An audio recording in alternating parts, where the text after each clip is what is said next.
What were the first kind of lessons that you felt like you had to kind of really grasp? Sometimes you got to make your own level, find the best out of you, and then reach beyond that. You never know. Sometimes you'll end up being better than that you're inspired by it.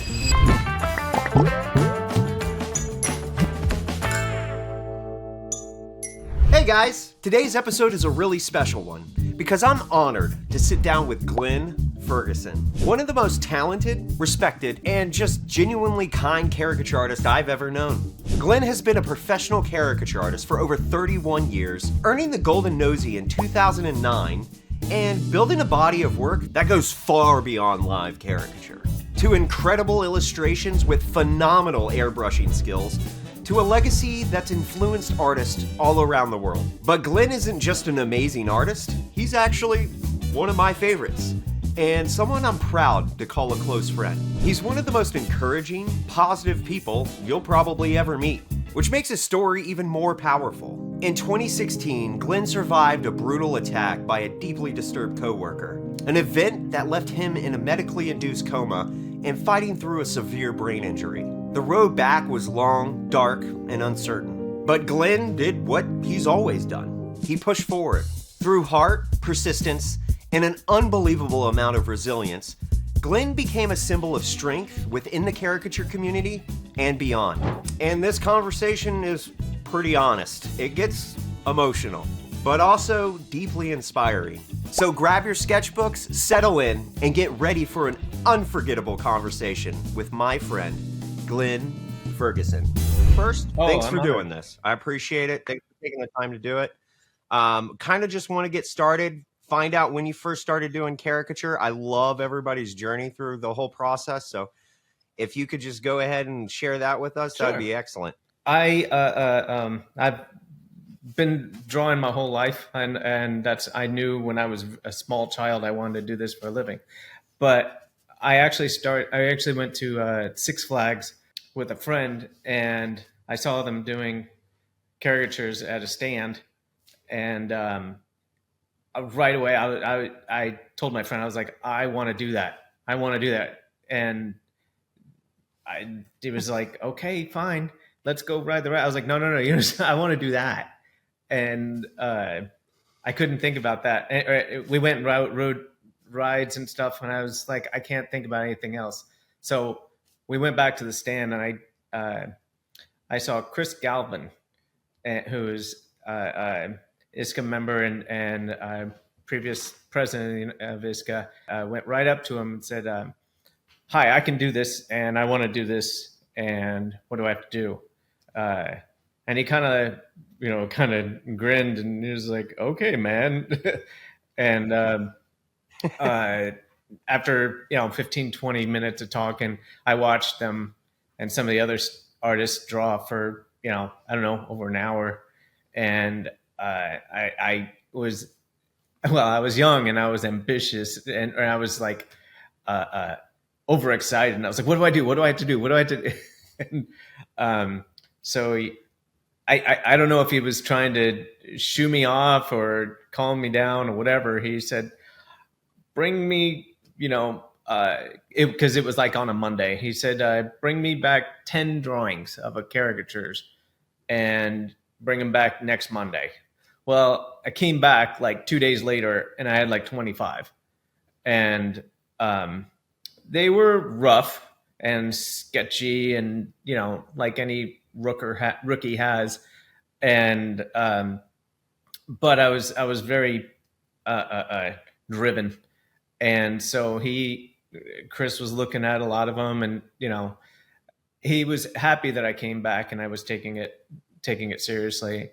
And so he gave me a shot, and very nervously I started, and I remember the first guest that I drew, and they bought it and they liked it, and that was off to the running. I was off and running, and the first week, I earned more money than any other job I had since then, and so I was. Mm-hmm.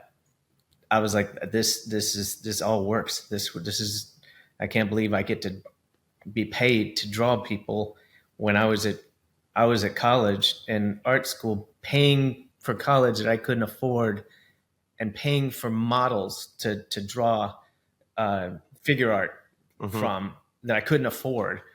And now people were paying me to draw them. So I was like, this is actually what I really want to do. And then this was a long time ago. This is in 1993 or 1994. There was no internet. There was no inspiration of other caricatures other than like magazines, or you can order. I mean, you couldn't even really order books, but the inspiration and I don't know the other drawings to see, or I get, other than the other artists at the park, where it's not like it is now. Now you go on your phone and you can see thousands of inspirational drawings from all over the world. I thought the little tiny world of I started at Six Flags Over Texas. The tiny little 12 artists that I work with was a tiny little world of 12 artists. I thought that was the range of me to the very best, and then I started hearing about other artists around the world that were really good, but I thought I would never, meet them, or, hopefully even just see their work. And then we heard about a little guy that named Sebastian Krüger, and somebody brought a book to the stand, and I was like, oh, this is what Caricature's about. And I was like, opened my mind to like, this is I don't know if I'd ever reach these kind of heights, but it was an inspiration for all of us. And later down the line, my incredible wife got me this for my. It was a present of a painting by Sebastian, and he had only done a few, and so this was just like, okay, this is my life. This is, and so it just kind of grew from there, and so I like all kinds of art, but I was really hooked on caricatures from the 90s forward, and so I draw almost every day, and I've been that way for a long time, and so obviously get better and better, and each time you think you're good, you look back at it and you're like, oh, that was terrible. And so I with time I learned more skills to acquire, or ways to try, or things to get better at. You can critique yourself, or I mean, you could have others critique you and everything else. I would also see other artists' work and try to really see why do they look better than mine, and what are they doing better, or what are they, and so I would really work hard to try to look at my work and say, how can this be improved? Around 97, Chris Galvin trained me at the beginning, and he was very he was very good and helpful, obviously, and I got to a point where I felt pretty comfortable, and then I got an opportunity to move to Las Vegas, and I did pretty well there, and I liked it. But then I had a chance to go to Florida, and where Chris Galvin, the founder and owner of Fasen Arts, I met him, and he invited me to live there and work at Universal Studios. And he was a very hard critique, to say the least. He made me cry almost several times, and he would. I do remember one critique that I will always kind of cherish and think about, and humble myself every time I feel real good about myself. He saw me drawing there's two girls, and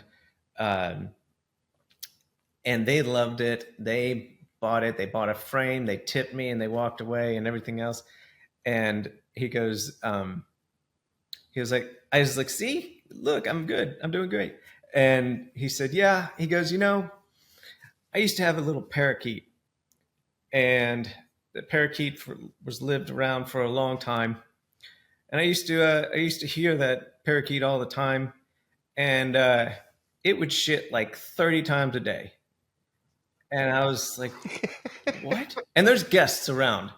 It's not like this is, hey, let's go talk. And and he goes, and the thing would sing, and it'd make you happy, and you think, hey, that's really nice. And then it would shit all over the place, and then you just hate it, and you don't get rid of it because it's gonna sing again. Maybe it'll sing better.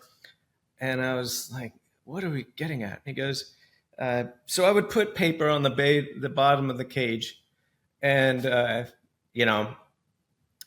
and I'd have to replace that paper 30 times a day or whoever. He said, it was a good thing I kept that parakeet, but I wanted to either let it go or kill it so many times. And he said, that paper that was on the bottom of the cage, he was like, that looks like your artwork. I was like, wow. He said, and this is in front of like all the guests and everything. Like that looks like that drawing. And he said, but work at it. Maybe it'll look better at some point. Maybe it'll be a Jackson Pollock or something. And I was like, is this a joke? Is this? And then I learned with time, he was just a really hard critique. And he very much humbled me. And so anytime you feel good about it or something like that, or, hey, look, I got an award, or I got a tip, or I got something, he humbled me really fast. And this is like, you're not that great. That's not, but over long periods of time, now I'm over 10 years, he started, liking my work and everything else. And I would win awards, and he would be like, good, fine. But fine, whatever. And so, but it made me feel, it would make me work harder. And he knew that.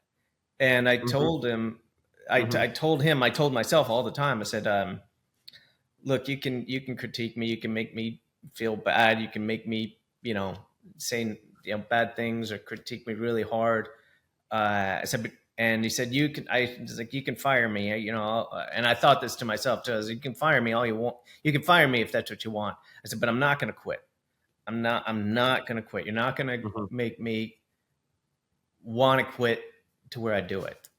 And so, that came a relationship, that he would critique me and tell me where things I was doing wrong and everything like that, and I would work on it. And it got better to the point where now that was I don't know, 20 years ago and stuff. And now he's like my surrogate dad, and so he's phenomenal, and he's wonderful, and he's still an incredible artist and mentor. So, anyways, that was kind of my and around what was it, 92, 93, I discovered NCN at the time, which is ISCA now, and I met some other. I saw and met some other artists from all over the world with so many different critique styles and everything else, and that just opened my mind up and inspiration so much more, and that still happens every day now. So Hey guys, sorry, I know I'm interrupting here, but this is YouTube and you gotta say these kinds of things, right? So if you're liking this video, go ahead and hit that thumbs up button that's down below, or go ahead and drop a comment, because each comment helps to serve this channel better. And if you're sketching along while listening, I'd love to see your artwork. So upload it on Instagram and use the hashtag #SketchWithToonHeadz, that's Sketch with ToonHeadz, so I can check it out. I like seeing artwork. It's fun. All right, back to the episode. So you're saying in the beginning of everything, were you going to art school or anything like that when you first approached the theme park and said, I want to do this? Were you in any kind of like education creatively? I got some awards in high school, and I actually remember the day that I wanted to be an artist for a living. I was the first day of third grade, and we had an art class, and I was drawing some trucks, and I couldn't play sports, but all the other kids wanted to be around me to watch me draw, and that was kind of the spark in the whole inferno. I went to college, University of North Texas, with an art scholarship, and for me that was a giant waste of time and money. Not that college is good for whatever you want to, where you want to pursue, but for what I was doing, and I didn't learn art. I learned other things other than artwork. Okay. I look back and I'm like, man, however, I'm glad I didn't go to college, and spend, $100,000 on an education or something like that. But, so it was an experience. Okay. And were you born in Texas? I don't even know where you're from. Okay. What Fort part Worth, of Texas? It was right next to Dallas. Okay. And, yeah. I would go to see Six Flags all the time, but for some reason I just didn't pay attention to the caricature stands. But one day, actually, I got kicked out of college because I didn't have enough money. Our tuitions came and we just didn't have the money. My parents didn't. I didn't have the money to pay for it. And that was right around the cusp. And the way I feel is like my brother's 9 years older than me. He paid for his college just by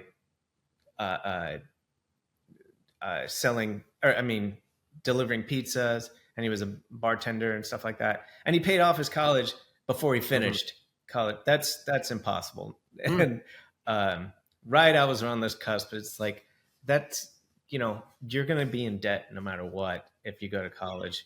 And I saw the writing on the walls, and I was just like, I already owe X amount, and I'm barely into sophomore year in college.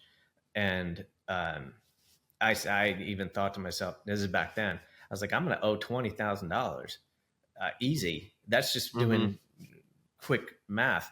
And so I thought to myself, I don't know if I want to do this. But so I got kicked out of college, and I worked at a hotel banquet. I worked at a really nice hotel that was a banquet waiter, and I did that for 7 years. And so that was my default job. So I just went to that, and then I went to Six Flags and I saw the caricature stands, and I was no longer a waiter. But so yeah, that was kind of my my artistic educational whatever, I got a taste of what art college is like, and for pros and cons, but for what I was doing, it was kind of a waste of time and money. But Yeah. no critique if you. So when you were going to school and then you're like, I can't do this anymore, you're working at a hotel, is that when you showed up at the theme park and you're like, this is what I want to do? I want to do this. I want to draw caricatures. Is that around the same time that all kind of fell into place? My brother went to college, got a degree, and then he went into the military. And he actually, this is a side story real quick. He went and he flew F-14s in the Navy after watching Top Gun. And so knowing that, it was around that time I got kicked out of college. So my brother up here looking like a badass super hero, and I didn't even finish. I didn't even finish 2 years of college.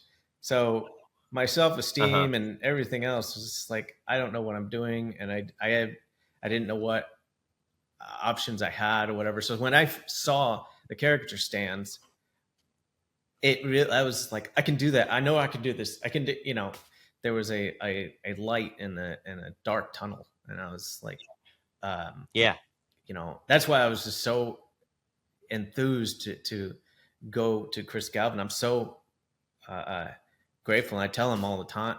Whenever I see him, I tell him, thank you for giving me a shot, because that was a very huge pivotal point in my entire life. I don't know what I'd be doing.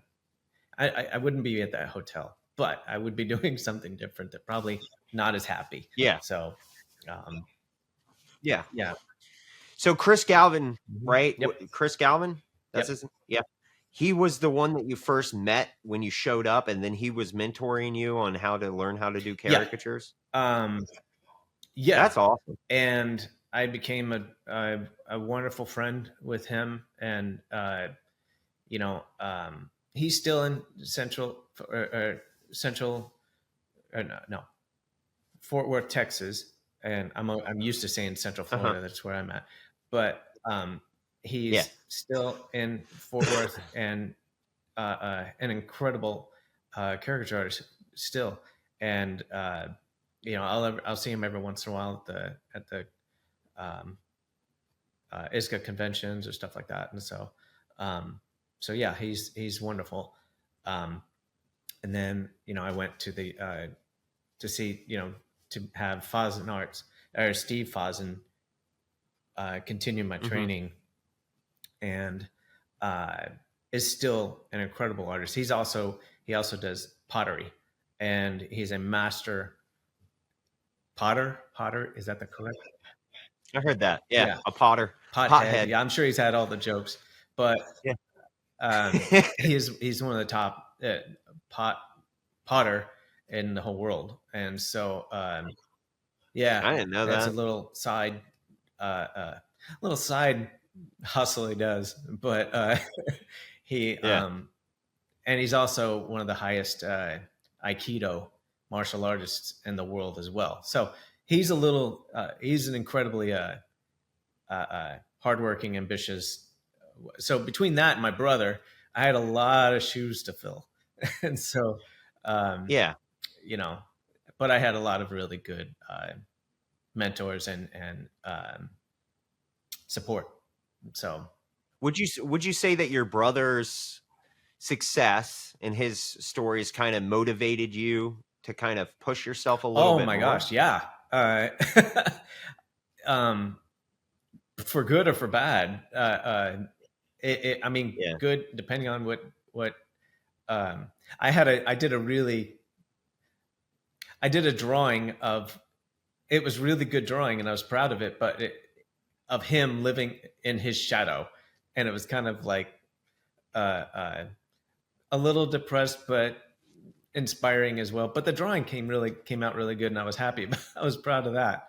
But it was and it's kind of like the way life goes sometimes. It's not always perfect, or it's not always wonderful, but you learn from the dark times and things like that too. And so it was inspiring. Um,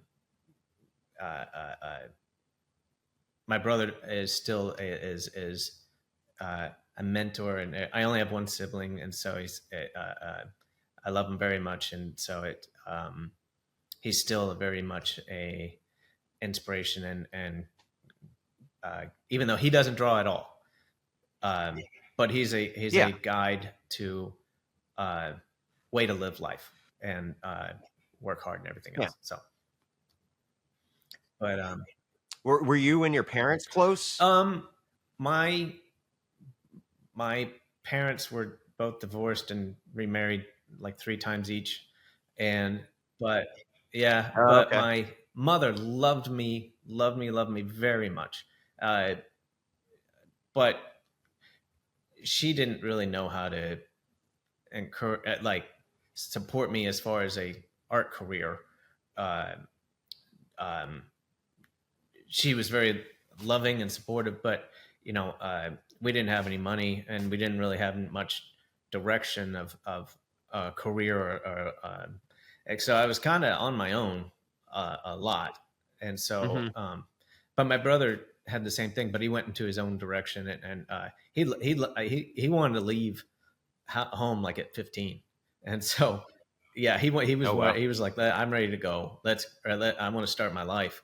And so but at 18 I left and wanted to, I went to college and everything, but then I came home for just a few months, and that's when I went to Six Flags. And so so my stepdad's, the one that was the longest, it was fine. He was, great for you, but even when I was working, at Six Flags and then in Vegas, he was supportive, but it wasn't like anybody wasn't as a mentor or anything. That's where I got Steve Fasen and Chris Galvin, put me in the right direction. And it was my, because I had no backup plan. I had no plan B. I was just like, I can fall back on I had nothing. I guess the hotel, but I was like, this isn't, like some people go, hey, go study art in college, and if that doesn't work, we can go accounting or something. No, I was like, I got one. This is all I got. So this better work. And so I was very hardworking. I wasn't lazy in any way. I every day I was like, let's keep this going. What do we got to go next? But I got the opportunity to go from Las Vegas to Florida, and I was driving an old Jeep, and I drove from Las Vegas to Florida, and this is right on the edge before internet and everybody had phones. I drove that across country at the fastest it would go was 61 miles per hour, and I had no top, and so it was the weather and everything else, and it took me 5 days. Had I known that before, I don't know if I would do that, but that was a huge pivotal point in my life that might have changed my path had I realized how far going from Vegas to Florida is. But I got there, and the Jeep didn't break down, and that's because good. There's parts of this country, Arizona, New Mexico, and everything. If you don't have a cell phone and your car breaks down, you're gonna die. Because there's no other car. You won't see another car for 4 hours. And so, I mean, it was just, at least that was when I drove through, and I lost a contact lens, and so, and it would driving like a pirate. It would rain the whole way over. It was raining one day, and it was like, that was quite a test of my fortitude. Was my cross country, and no air conditioning. And so Yeah, Oh there no. was no, it's an old Jeep. So pulling a little U-Haul trailer with everything I owned on it in it. And so the little drawing, the sketchbooks and pencils was going to have to work. And so that was kind of wing and a prayer kind of thing.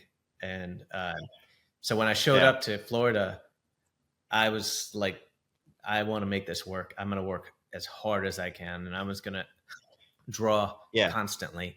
And so, that's why I learned how to draw real fast. And so I think for the longest time, I was the fastest artist in the park. And then around the time I want to get better.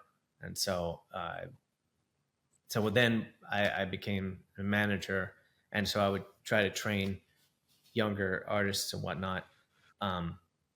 It's more than just making money or whatever. You got to be quick and efficient, but you also got to be really good. And then you got to be good to the guests and all these little things to be successful. And these are all journey lessons you learn over the journey. And so, so these were things I learned along the way that were, That's one reason why I love Caricature. There's so many things that you can improve on, from line work to coloring to speed to how to interact with the guests. There's just constant ways to boost your traits per se, continuously. And that's why I love going to ISCA conventions. That's why I love seeing new artwork. That's why I like going on vacations to other cities where there's huge art museums, because even going there, over human civilization, you see artwork and you think, and it's like, how on earth did they do that? Or why is that good or not good? You can constantly, if anybody thinks they know how to do their artwork better than anybody else, or, they're the best or whatever, it's like, there's a big world and there's millions of people and there's artists all over the world that you can learn you can learn anything from, and they can learn from you too. That's why art is communication. And so having more people to be inspired to make your work better, it's just a beautiful thing. It's that's what it keeps me. That's what I'm going to keep drawing until I'm old and gray, is because you can find out how to work better, do better, and be the best artist you can, and still find so many other artists to inspire you. So, it's a journey. I'm glad I'm doing something like this than being an accountant or something. No bad to accountants, but our lives and what we do is it's fun and it's cool and it's inspiring, and I love seeing people's reactions. I love making people happy with your art, with your own artwork. That's kind of a wonderful thing that you do, that other people in jobs they don't experience. They do a job and they do, they have to do things that make the world go around, but you get to create something and make a living doing it, and it's a wonderful thing. So I feel like we're lucky to find something that we like in our world, and encourages us to be the best person and artist we all want to be. And so well, maybe I sound spiritual in a way with saying this, but I do think there is a magnetism to things that you're really drawn to, and it can surprise you on how you can change yourself completely. You you, for example, you just became so ambitious that you drove in a Jeep going only 60 miles an hour from Vegas to Florida, not even considering how crazy that is, nor on top of that, it rains. I don't have, I don't have anything blocking all the wind. I could die out here. The ambition is really a trait that a lot of people take for granted, especially when it's pulling you. It's just like this journey is pulling you towards what you're supposed to do in a way, and something that lights your soul a little bit more. I didn't have a radio in that Jeep. Yeah. Oh, no. That 5 days with nobody to talk to and no music, that'll really make you really think about your life. Did you have a volleyball? Right? That's what I'm talking about. Like put your hand on it. I should have had one. I should have done something about that. But I had a Walkman at the time, and I had 4 CDs, and so me and Nine Inch Nails have a really good relationship. Was it just 9 Inch Nails CDs?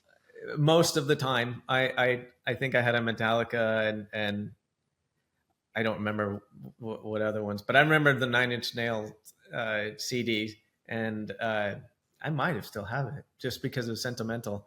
But you think about your life over 5 days in a Jeep, and so but I did think the whole time, I was like, this better work.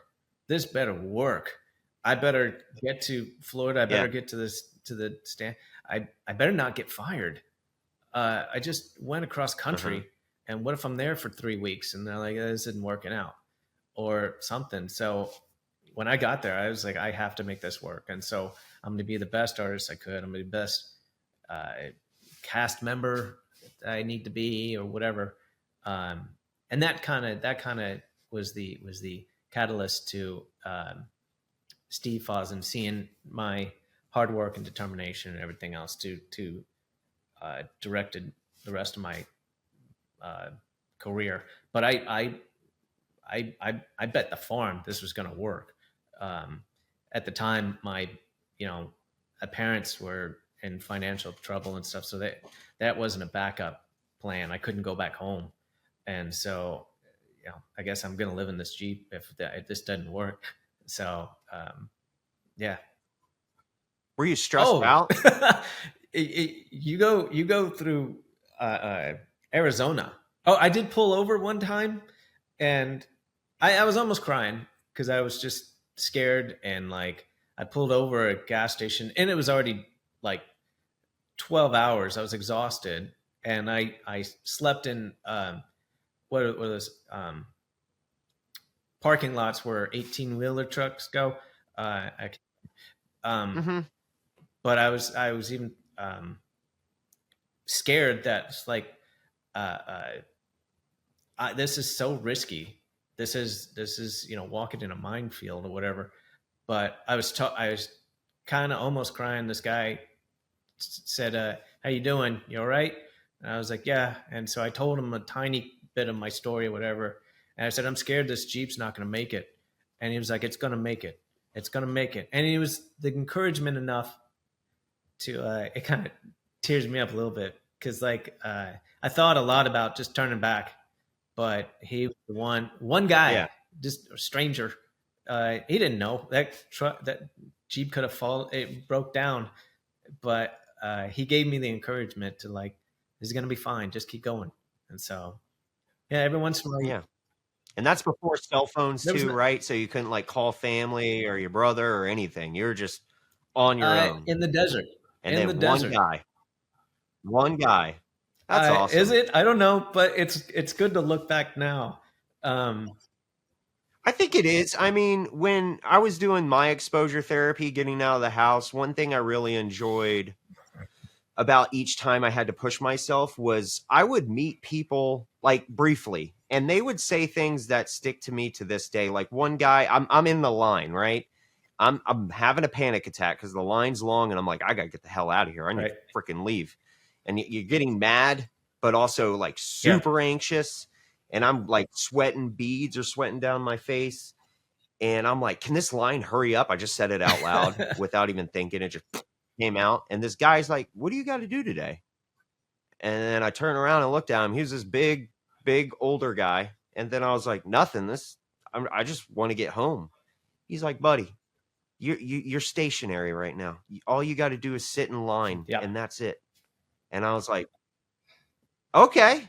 Like just that resonated with me to this day. Like no matter what situation I'm stuck in, I still get to take a pause on life. There's nothing else that I got to worry about. All I got to worry about is just standing and moving forward in the line and not having to stress out about like money, taxes, all the things.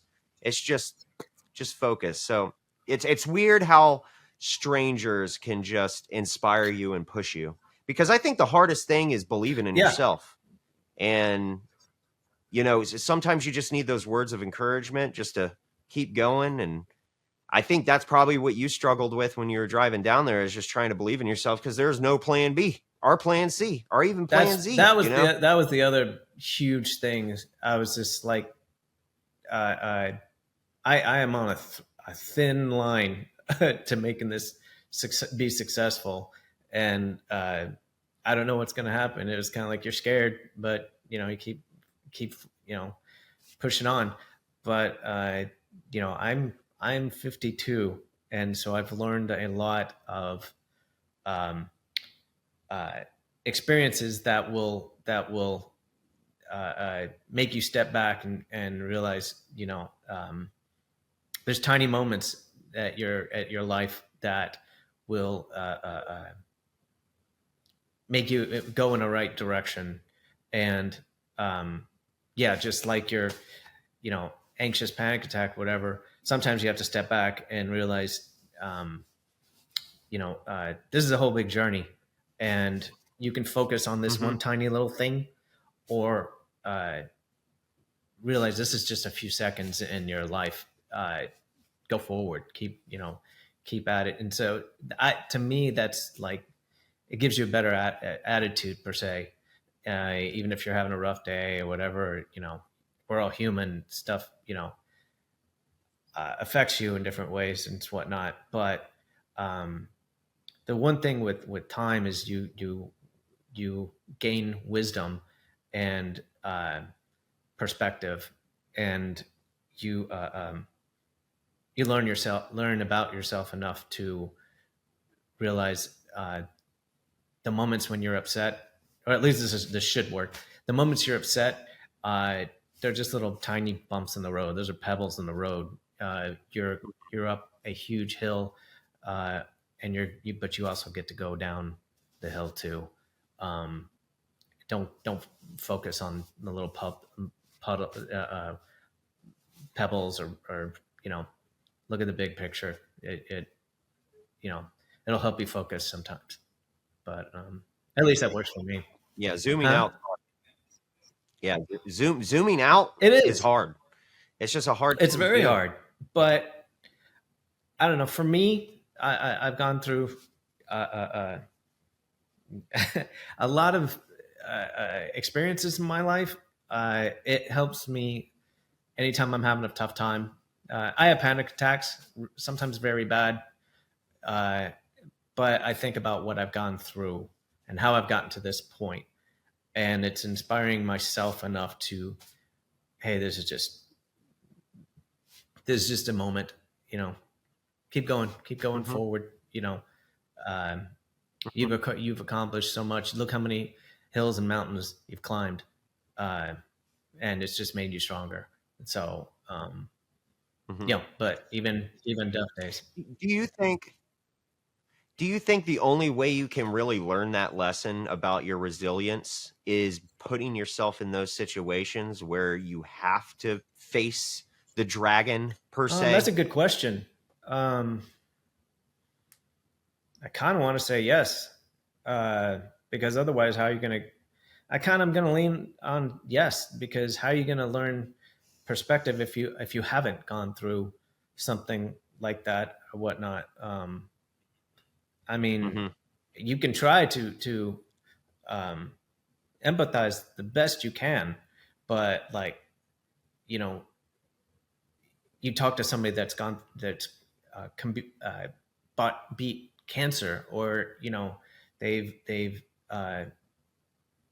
worked to raise a special needs kid, or they, going things that you may not go through in life, but they have a special strength that you can be inspired by, and really try to put yourself in someone else's shoes, but you may not be able to ever know the depth of what you have to be when life forces you to, for good or for bad. But sometimes having scars gives you a ways of embracing life better and cherish it more. So just kind of,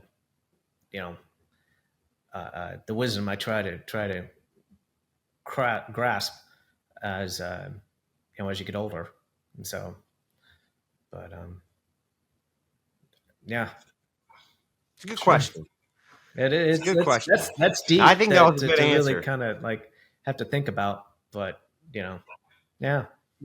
So when you got to Florida, you're training under Fasen during this point, right? And when you get there, you're like, I'm going to try to be the best I can be. There's no turning back. It's all me. What were the first kind of lessons that you felt like you had to kind of really grasp, or, some things that you needed to boost within yourself to get a little bit better? What are some key points that you can kind of think of the top of your head?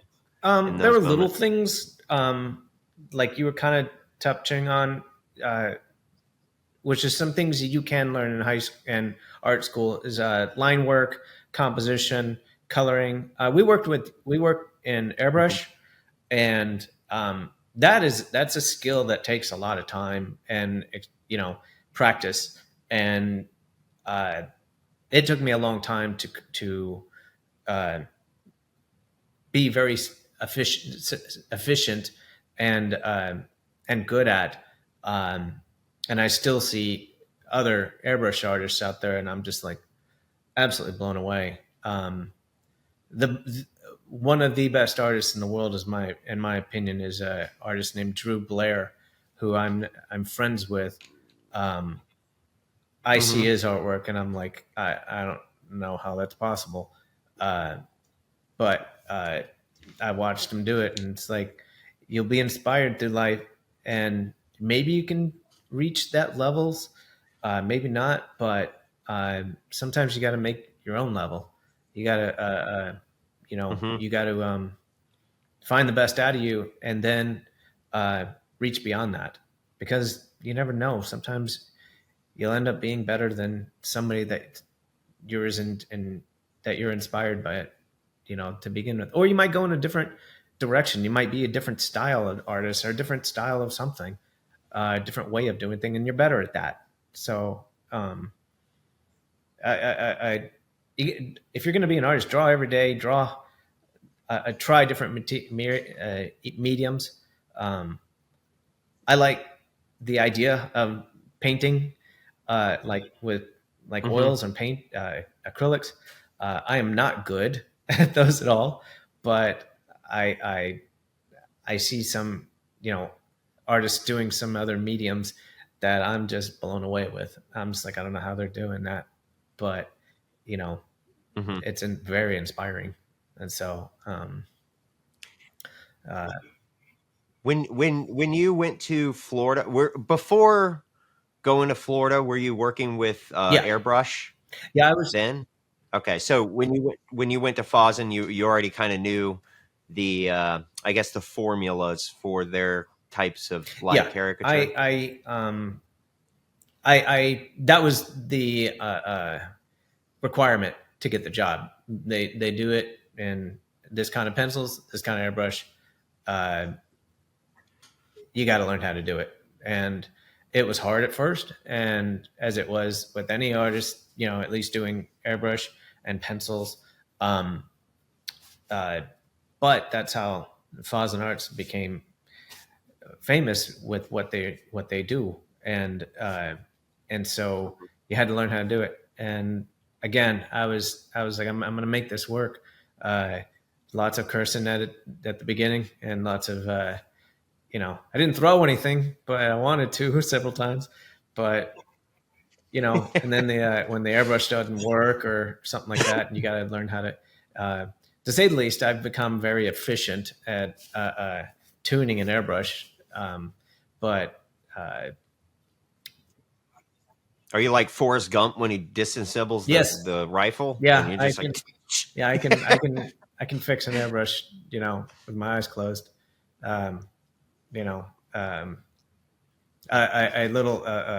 We'll talk about it, but I was in a coma, and when I came out of a coma, I had to relearn everything.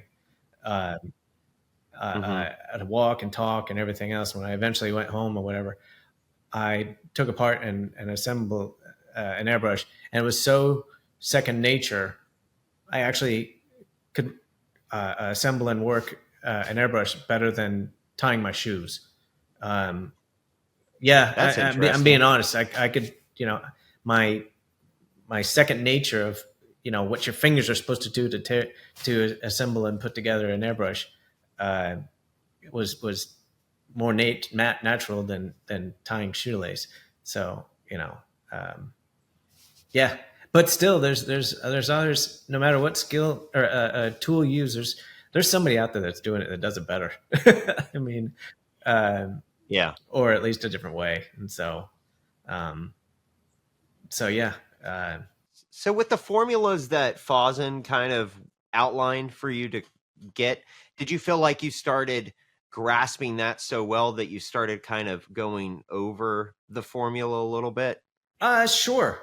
But after a while, you learn to really embrace and love. What we used was pencil and airbrush, but I found ways to improve on the kinds of pencils we were using, the lead, the paint, the airbrush. That I built my own hose. One time I found all kinds of other resources. I just honed what we were doing several times, and we explored with different materials and different leads and different everything else. But that was all kind of the concept of whatever. I would see other artists use different materials, especially like markers and whatnot. That's fascinating. And there are some artists out there that they can work a marker that I've never even thought of. And, but everybody has their own different medium that they are, that they've focused on and worked on for a long time. But,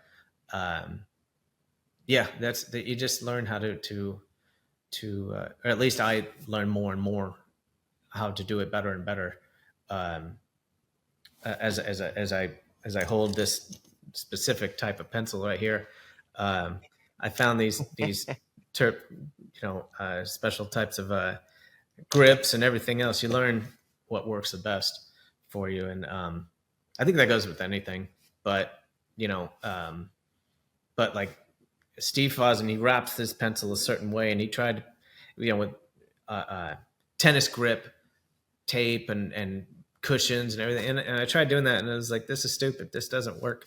And it's just like you're holding like that. And I was just like, this is ridiculous. And he was like, you're not doing it right. And I was like, of course. And it's like working, clown shoes, and I got to run a 5K. This doesn't work for me. So, you find your own path or ways of doing things. And, when it starts working better, if something stupid works better, it's not stupid. And so it's kind of, that's a good little motto. I should tell my wife that every morning.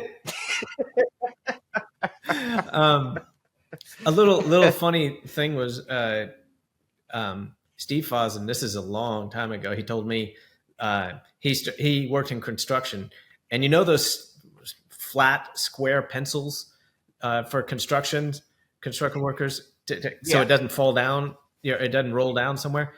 He started using that kind of pencils, and he was just drawing caricatures of his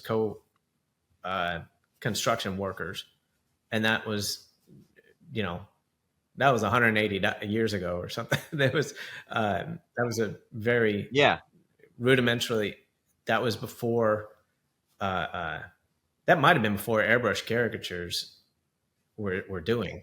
And so that might have been in the 70s. And so, a long time ago.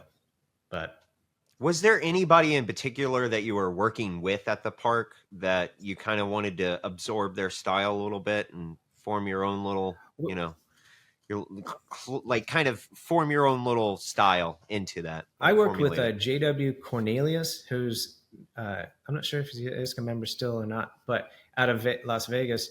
I started in Texas and he was there as well. And very incredibly, a little cartoonish, but incredibly creative artist and very efficient. Very, his line work was just amazing. I had terrible line work. Now I feel like I'm very confident with my line work, and I find all the early pitfalls that rookies use with doing the kind of artwork and line work and leads that I use. And but he was so good at that, and he'd only been doing it just a little bit more than me. And so and then I also worked with Chris Galvin. He started doing caricatures within the same 2 weeks that I'd done, and his line, oh really, and still ISCA member, and actually, he goes around the country and he actually works at some of the places I've worked in as well. But his line work was very solid, and he inspired me to work on that as well, and composition and everything else. One thing, Steve Fasen wouldn't draw his artists very often. It was rare. And so boldly, one of the first times I met him, I asked him to draw me. And it was just like, I don't know, can I date your wife or something? It was just like, yeah. And so he was kind of crude. And so he drew me, and he drew some, I don't know, some phallic insulting joke. But he cut the head off he did the composition where I was the edge of the paper, cut off the top of my head. Yeah. And I was like, oh, you cut the top of my head off. And he goes, yeah, because that's what you do. And you need to stop. And I was like, and he says, so now you're I was like, oh. And so he says, so now you're going to keep this drawing and you're going to never do that again. And so I never did that again. But I taught other artists. That's pretty good. Like, you have to learn composition, and you have to keep, the whole head on the paper. Even if you draw 5 people, they all got to have their whole heads on the paper. Don't cut half their face off, or especially top of their heads or anything else. That one lesson taught me composition in one brutal lesson. So I think I still have that drawing.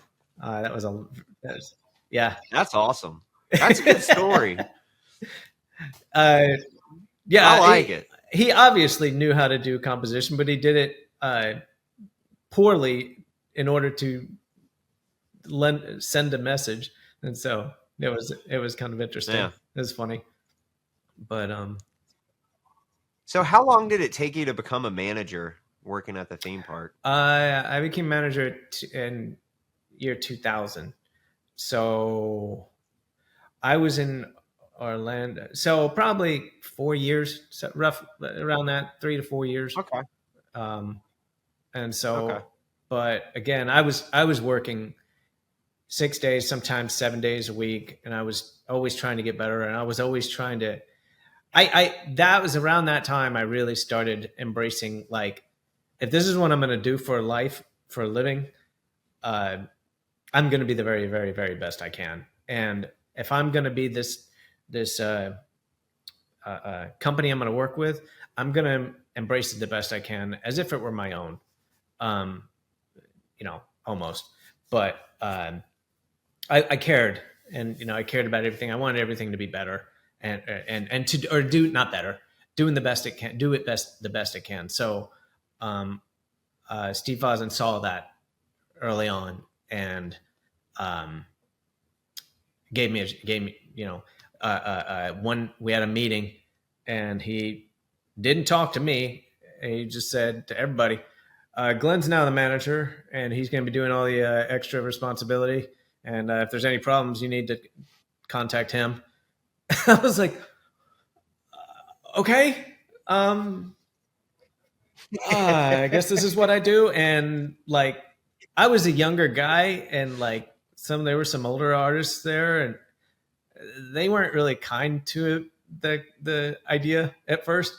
They eventually did, but yeah, it was a life sticker shock, and just like, oh, this is what my life is now. Is I have more roots ground into the earth now in caricature world, and so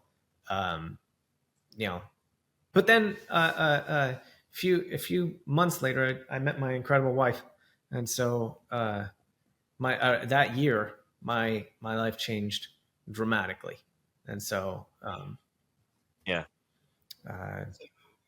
So you became a manager and then met her? Yeah, within within a couple months, and she was friends with one of the other artists, and this was like the first few weeks I was a manager, and I'm just trying to find my roots of who to be a supervisor, what kind of supervisor to be. Well, one of the artists left their station a mess, and so I called him again before cell phones. I called him and left a noise voicemail on his answering machine, kind of like, dude, get your shit together. And so my now wife was at the house at my friend's place, or not my friend's anymore, but that other guy's place, hearing that message, and I think she said something like, wow, your manager's kind of a jerk or something. So I might not have gotten that story correct or exactly, but you get the gist. And so, yeah. And so, did you have a hard time doing that, by the way? Because you're such a kind soul. Did you have problems with trying to get on to people about certain things? I will say, there were, that wasn't always an easy thing to, there were lots of times it's like, I wish I would just be an artist, but because I didn't like having to be the manager, tell people what to do or not do or whatever. I kind of wanted. We had lots of times that people were, whatever reasons, just not, it started out with name tags or tucking in their shirts or whatever, it just being a bad attitude and not being appropriate with the guests, or not, being messy, or being, not being professional. All these little things, that fell on my shoulders, and it was to correct that. And that part of the job sucks. And that's, I mean, somebody's got to do it. But again, I embraced the job as if, the business as if it were my own. And so, but I didn't mind, bringing supplies, fixing stuff, helping people, teaching people, all these things that were positive. I enjoyed. I had a, great relationship with the Fasens, and with most of my coworkers and everything else, and other artists. And so, yeah, so it was always a very positive thing. There's rough days as far as any whether a manager or artist, whatever, but it sure beats working at a warehouse or other jobs. I always had the attitude that I'm just absolutely grateful that I can draw funny pictures for a living, and I work in Florida in a theme park. These are things that other people would work for free, and so so overall, I enjoy doing all of that. I look over the big picture of having a bad day with doing the responsibilities of being a manager or something like that, because there's always going to be something no matter what, whether you're just having a bad day or you got to deal with something or whatnot. So I think that happens to anybody that's supposed to be to keep a business running. And so you're a business owner, so sometimes the days aren't always awesome. No. I mean, that is a problem for me, if I'm being really honest, transparent. It's hard for me to find a good balance, but how to be assertive. And sometimes I'm not the best at it, because I can get annoyed pretty quickly on certain things, and I'm trying to let that go a little bit. And sometimes that shines through when you're trying to be direct. And I've learned, it's probably been the past year or two that I've learned, like, you don't have to be aggressive if you're being assertive. You can be assertive and very kind. And I'm trying to learn the verbiage on that, especially when you're, you got that emotion already and something's already frustrating you, and you got to take a pause, zoom out, as we said, and kind of communicate that in a way where it's more more receptive. And that's hard to do. Sometimes there are, and I didn't go to college for that, and so but I was I did the best I could, and sometimes you got working with people. So many artists, they're not, they draw, paint, that's what they do. But there's a whole world of doing caricatures where you also have to work with customers and other artists, and all those things don't work perfectly. And so a lot of times we would have other artists or whatnot. I would have artists that I try to give them critique, and they would be they would feel offended that, oh, you think you're better than me? Listen, you're holding your pencil wrong.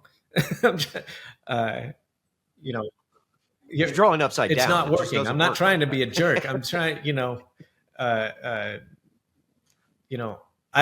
will say this story, this tiny story.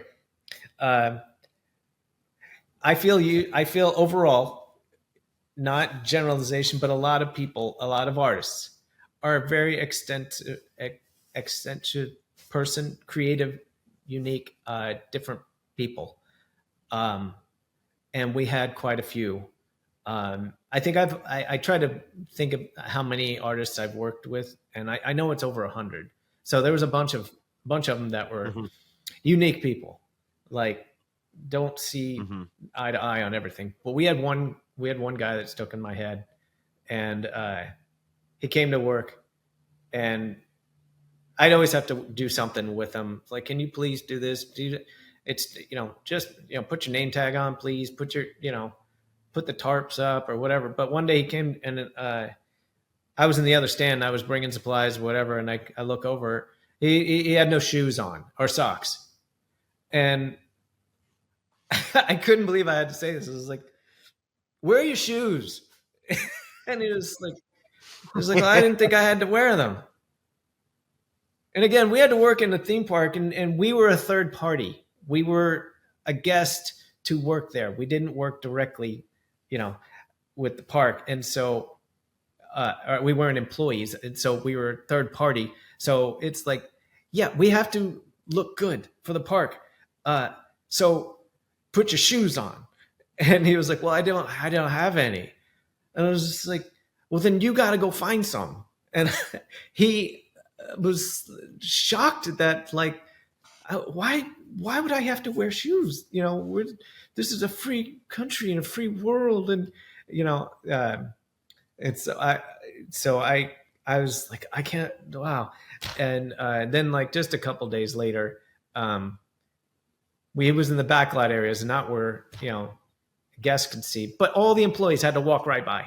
You know, it was a big path, and there's a hill, and he's up on the hill, took his socks and shoes and his shirt off, and he's meditating, and he's doing the right where all the, you know, the higher ups and the business, you know, people in suits and ties, you know, that they were walking by, and I was like, you come here. And he's like, what? And I had to tell him, you have to put on all your your clothes, and you have to be professional. I was like, you can go home and meditate or whatever. And he was like, but I'm brave. Anyways, we eventually had to let him go. So,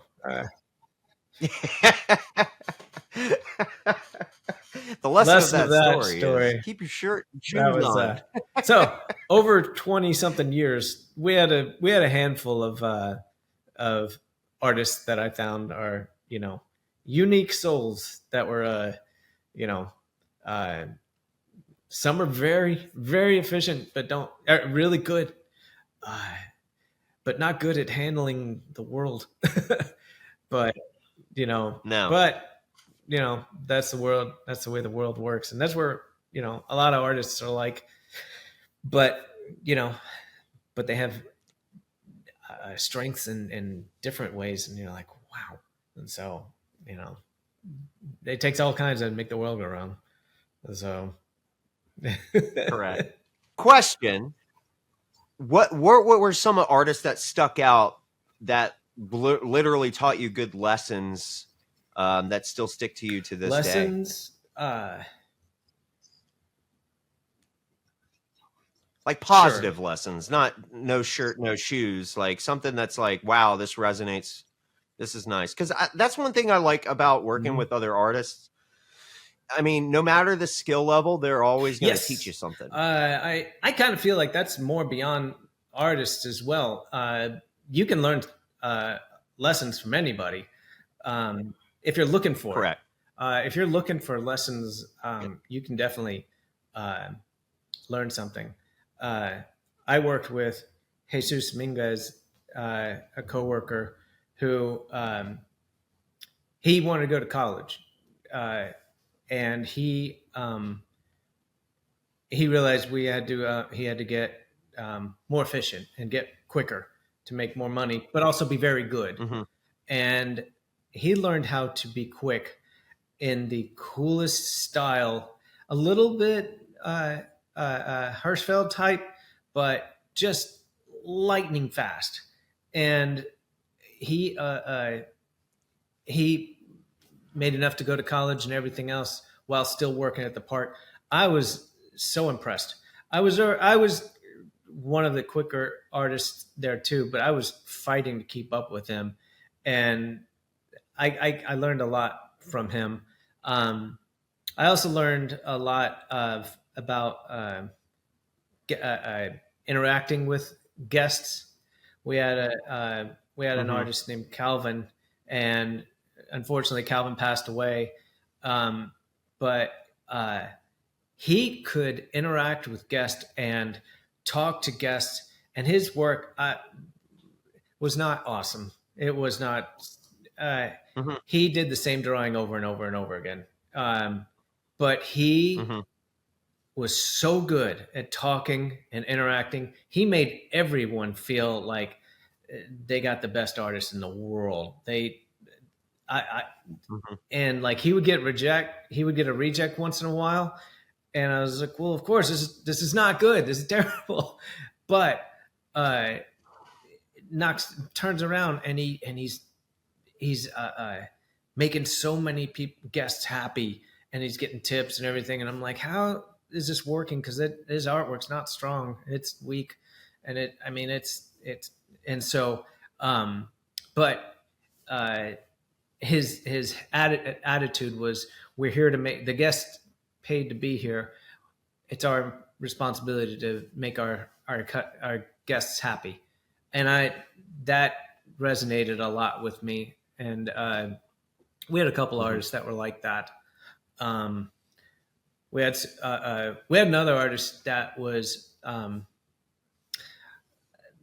I think he was non-diagnosed autistic, but he wasn't awesome with guests interacting, with having social. He had awkward social interaction, social skills, but he could draw and paint unbelievable. It was just incredible. It took a long time, but there were times where we would like we'd have 9 colors of paint, and there was one stand, like we were low on paint. He didn't tell me, and by the end of the day he had 4 colors, but he taught himself how to mix colors through an airbrush, both in a bottle and on paper, and it was brilliant.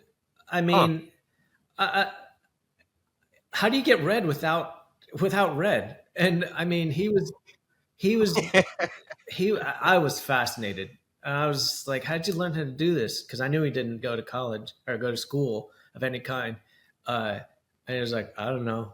And I was like, man, that is impressive. And he would also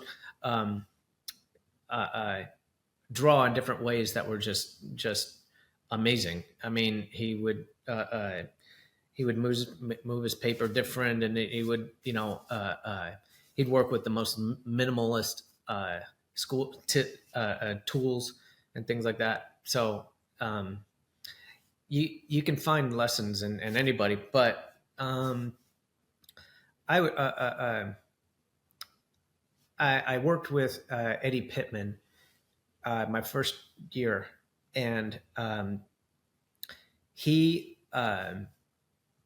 had just been acquired to be a Disney animation artist, and he is so good. And I thought that was when I first moved to Florida, and I thought I was pretty good, and I drew next to him, and I was like, what am I doing? I'm not good at all. I was like, I just need to be a waiter. I am not good at this.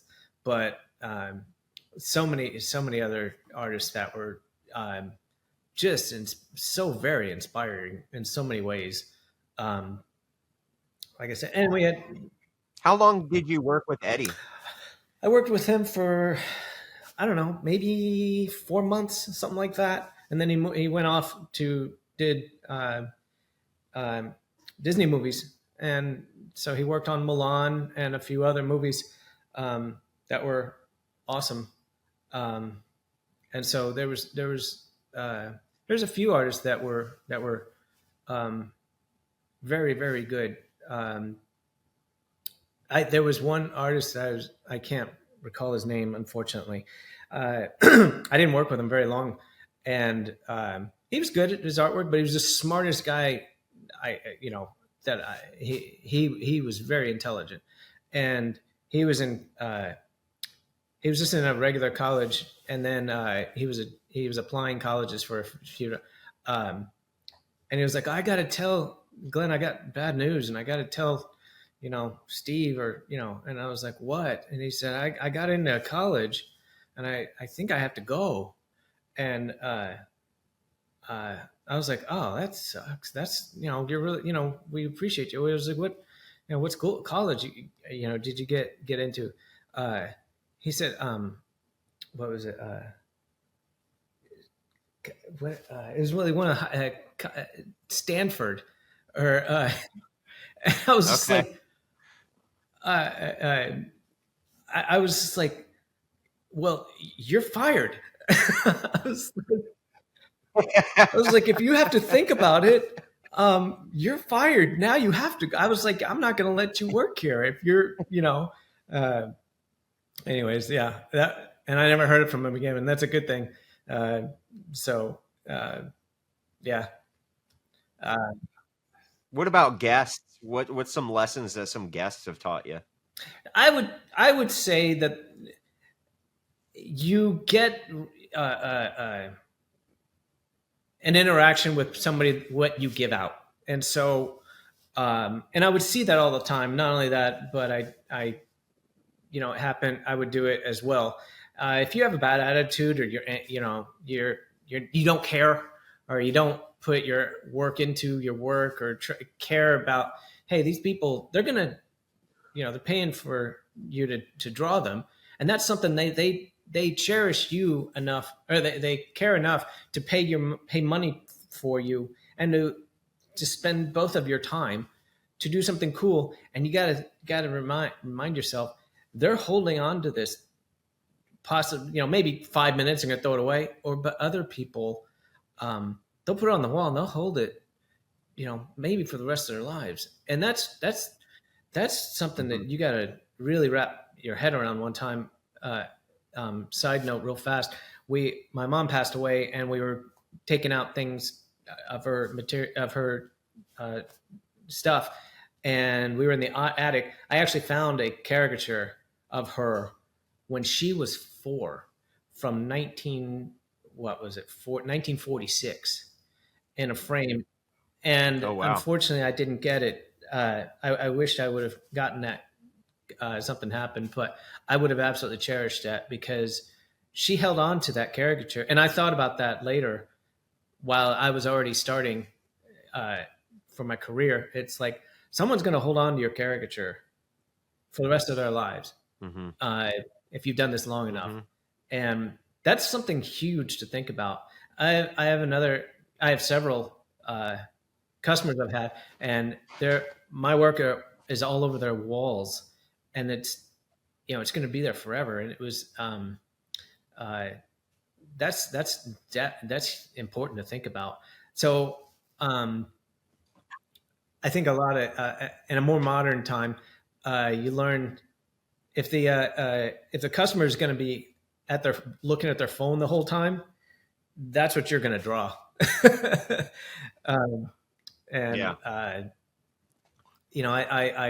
I learned a lot. Guests, they want it to be quick, they want it to be good, and they want it to have make it be funny and everything else. So it's a juggling act.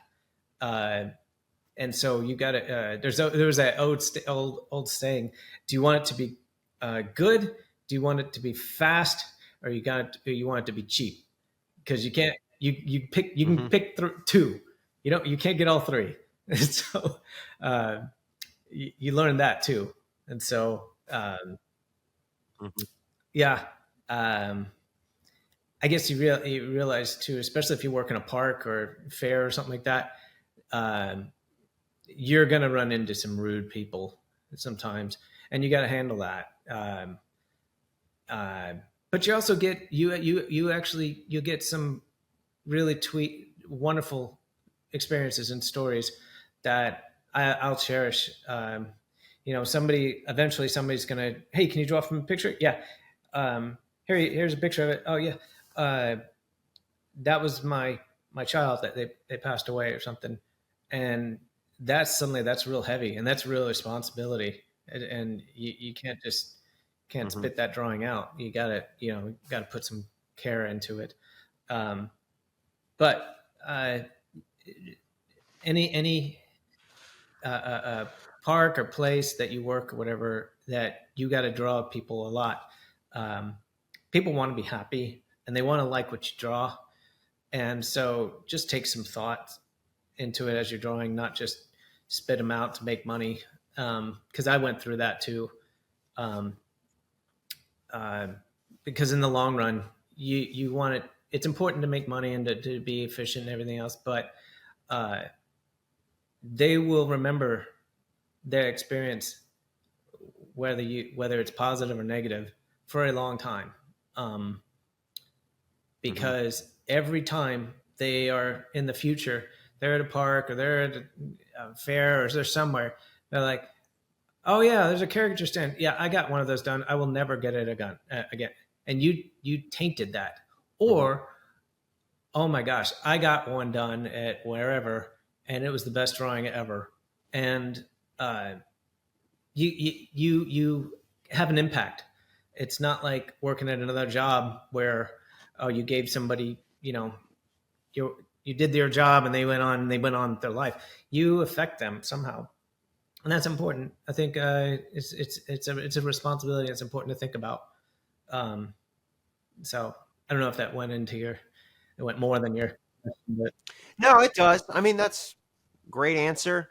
I do like that because I'm trying to when I get somebody to sit down and I draw them, I always ask them a question. How funny do you want this? Do you want it tame, sweet, or do you want it crazy and be like, what the right, heck is this thing?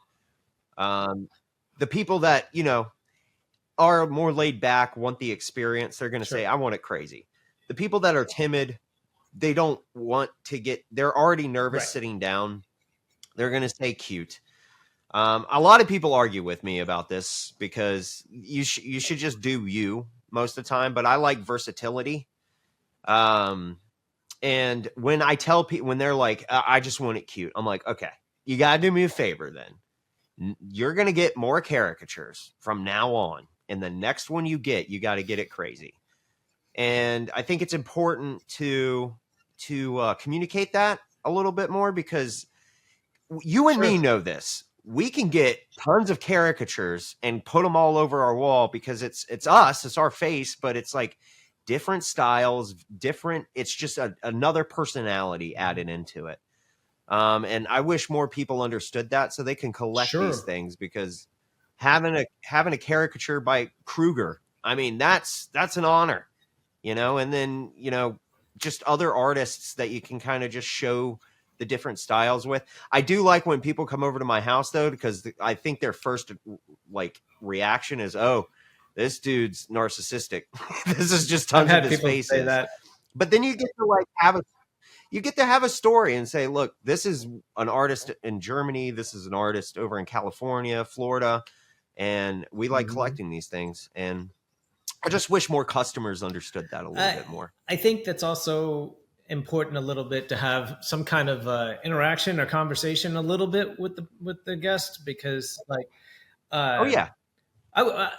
I did have some artists that they wouldn't say anything, and I was just like, man, you got it. This is part of the job. You have to talk. You have to interact a little Hmm. bit. If for middle the smallest thing, find out what kind of personality are they? Are they loud and animated kind of personality, or they're timid and shy, or whatever? Because you can pick up on all those you know uh, uh, uh, personality traits and put that into your drawing. Um, you know, that just makes you a better artist. Uh, I've seen some artists that, like I was saying, they'll just draw the same picture over and over again. Uh, that Hmm. seems pretty boring to me. But uh, if you have some kind of interaction with people or whatever, I I I guess I do that a little bit. What you're saying was asking, how crazy people want to get or whatever. But I also kind of try to gauge what some people would be like, um, but just Hmm. by interacting with them a little bit, and and then I Yeah. think that's kind of um, the at least from the way I was approaching it. That's my kind of skill is the more than just the artistic part of it is kind of find guess see more than just their Intuitive. intuitive finding more than just their physical features, but trying to find their what kind of personalities they are as well, and encourage that. I mean, embrace that into the drawing as well, Hmm. as opposed to necessarily um, put this check box on all the. Are you an angry person? Are you you kind of it's good to pick up on what kind of person they are. However, I've seen some artists like there's a I don't know if whose business he owns. I think it's Kage's, but he has a option. You want one, two, you want what? Mild, medium, or extreme kind of character. You pick which one, and they are like, I want it at number 3 or whatever, but that's also can be very successful too. Yeah, I guess everybody has their own way of doing things. Yeah, but you do have to open up to figure out that answer sometimes. Yeah. I think it helps you in 3 ways. I think the first, it helps with the likeness. You get to understand that personality of your subjects, and you get to integrate that on the caricature. Second, I always tell my artists that caricature is about experience. That's one of the biggest things why people sit down. They want to experience. They want something to walk away with, to remember that experience. And then third, it actually helps you not get rejects. If you're kind and you're responsive to them, you're asking them questions, even if they don't like the drawing, they're like, well, this guy, he was nice. Let's not be mean, maybe a little manipulative, but still at the same time, you're still trying to engage them. It would be like somebody offering you a hot dog and they're being super nice, very friendly, and you take a bite of that hot dog, you want to spit it out. If they didn't talk to you, you do it right in front of them. But if they're nice and gentle, you're going to be like, this is so delicious. What you cooking with? Dirt? Exactly. It's awesome. Yeah, and that's true too. We had a very pretty girl. She was blonde hair and blue eyes, and she was very attractive, and she looked like a cartoon character. She was just, and her work was questionable, but she sold everything, and she made so many tips. And I mean, I was like, man, if I could be that, but draw how I draw, I would be rich. But yeah, we would make fun of her like that and stuff like that. So the interaction with people is interesting sometimes. It's a fun career to see society and how people are, and both from the artist and customers as models perspective. And so it's an interesting experience. So when you started going to the it was NCN first before you went to ISCA, right? Because you went back in 2000. My first was in 1994. No. Oh, okay. 2000. No. Oh wait, that's right. I've been corrected. 2004 was my 2004. Okay. Where was it at? Orlando. And okay, so right around the corner from you. And then I was just blown away, and I was like, "Oh my gosh, I have so much to learn, and I want so much to absorb and everything else." And I saw so many different artists, working so many different mediums. You got to remember, at the time, the only other artists I knew were with the park. I kind of, and suddenly I'm around a few hundred artists from different ways of doing things and everything else. I was intimidated, but also extremely inspired, and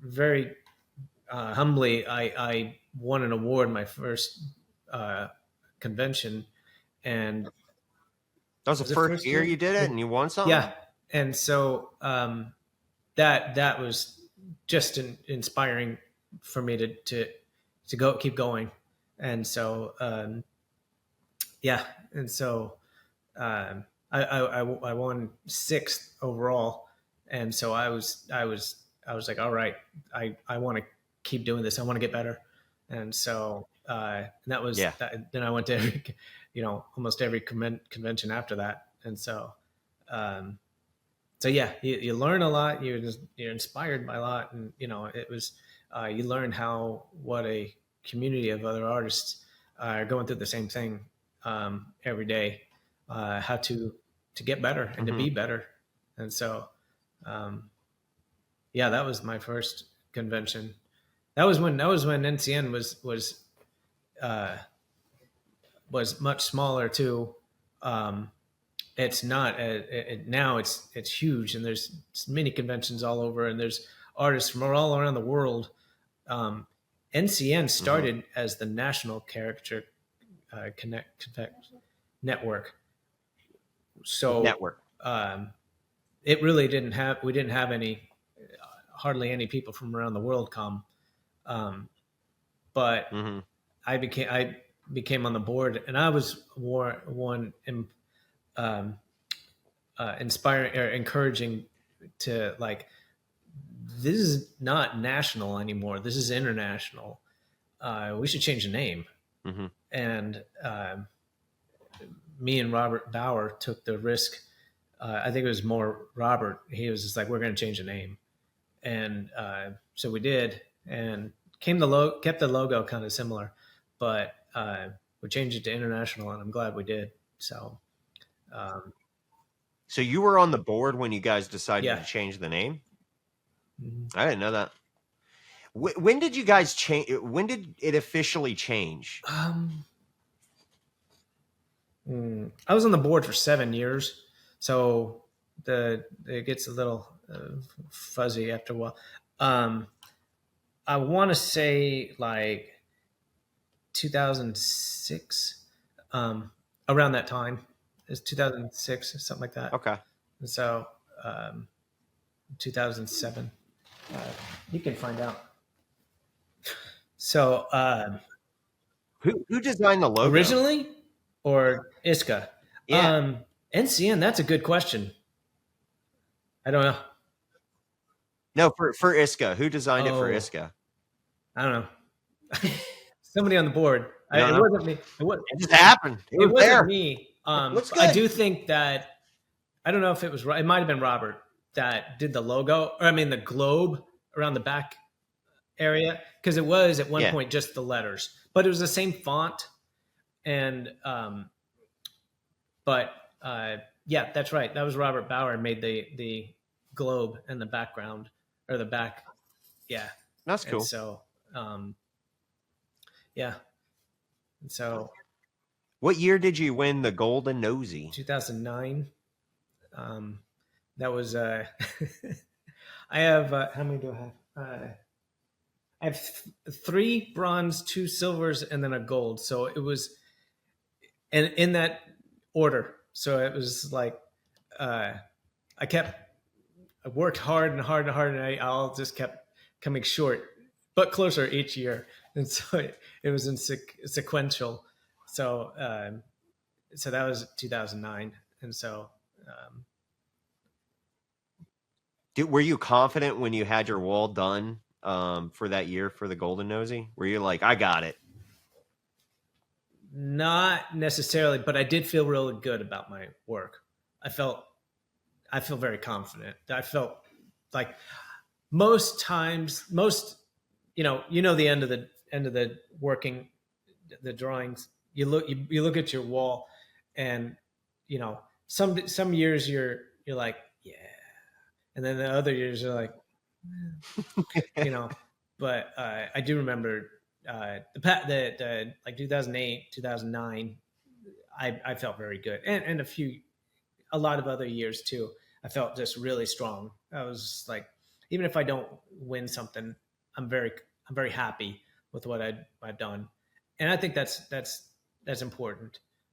Even if you don't win everything or whatever, because sometimes it's not always about that. It's about growing and getting better. But it's also nice to win sometimes, though. So too, but it's not always that. It's validating. It's validating. Yeah. But no. But you always want to get better, and you always want to. I always want to have an awesome wall. I want to walk away from my wall like I felt really good. I felt like I work my butt off, and I want to do a good job. And so that's what makes the convention fun, because it's different than working for people, for customers. And so because you can make customers happy, you just put a little effort into it and work on it, especially if you're a seasoned artist or whatever. But at the convention, that's a different ball game. These are your peers, and they're all very, very good. Yeah. And so it's you got to work hard. And so, and there's so many different styles. I feel like that's a common theme for you. You're like always searching how to get better and putting yourself in positions on being humbled to feel motivated. Am I right on that? Yeah, that's a very good, valid criticism of me, or not criticism, but realizing, because well, I know you're aware of my attack and everything else. I had to relearn everything, and I had to relearn how to draw and how to do everything. And I wanted to get better because I didn't want to be defeated. But that was a different kind of motivation than, hey, I just want to get better. So I think you kind of talked about it before, that you want to get, you can learn lessons from anybody and every experiences.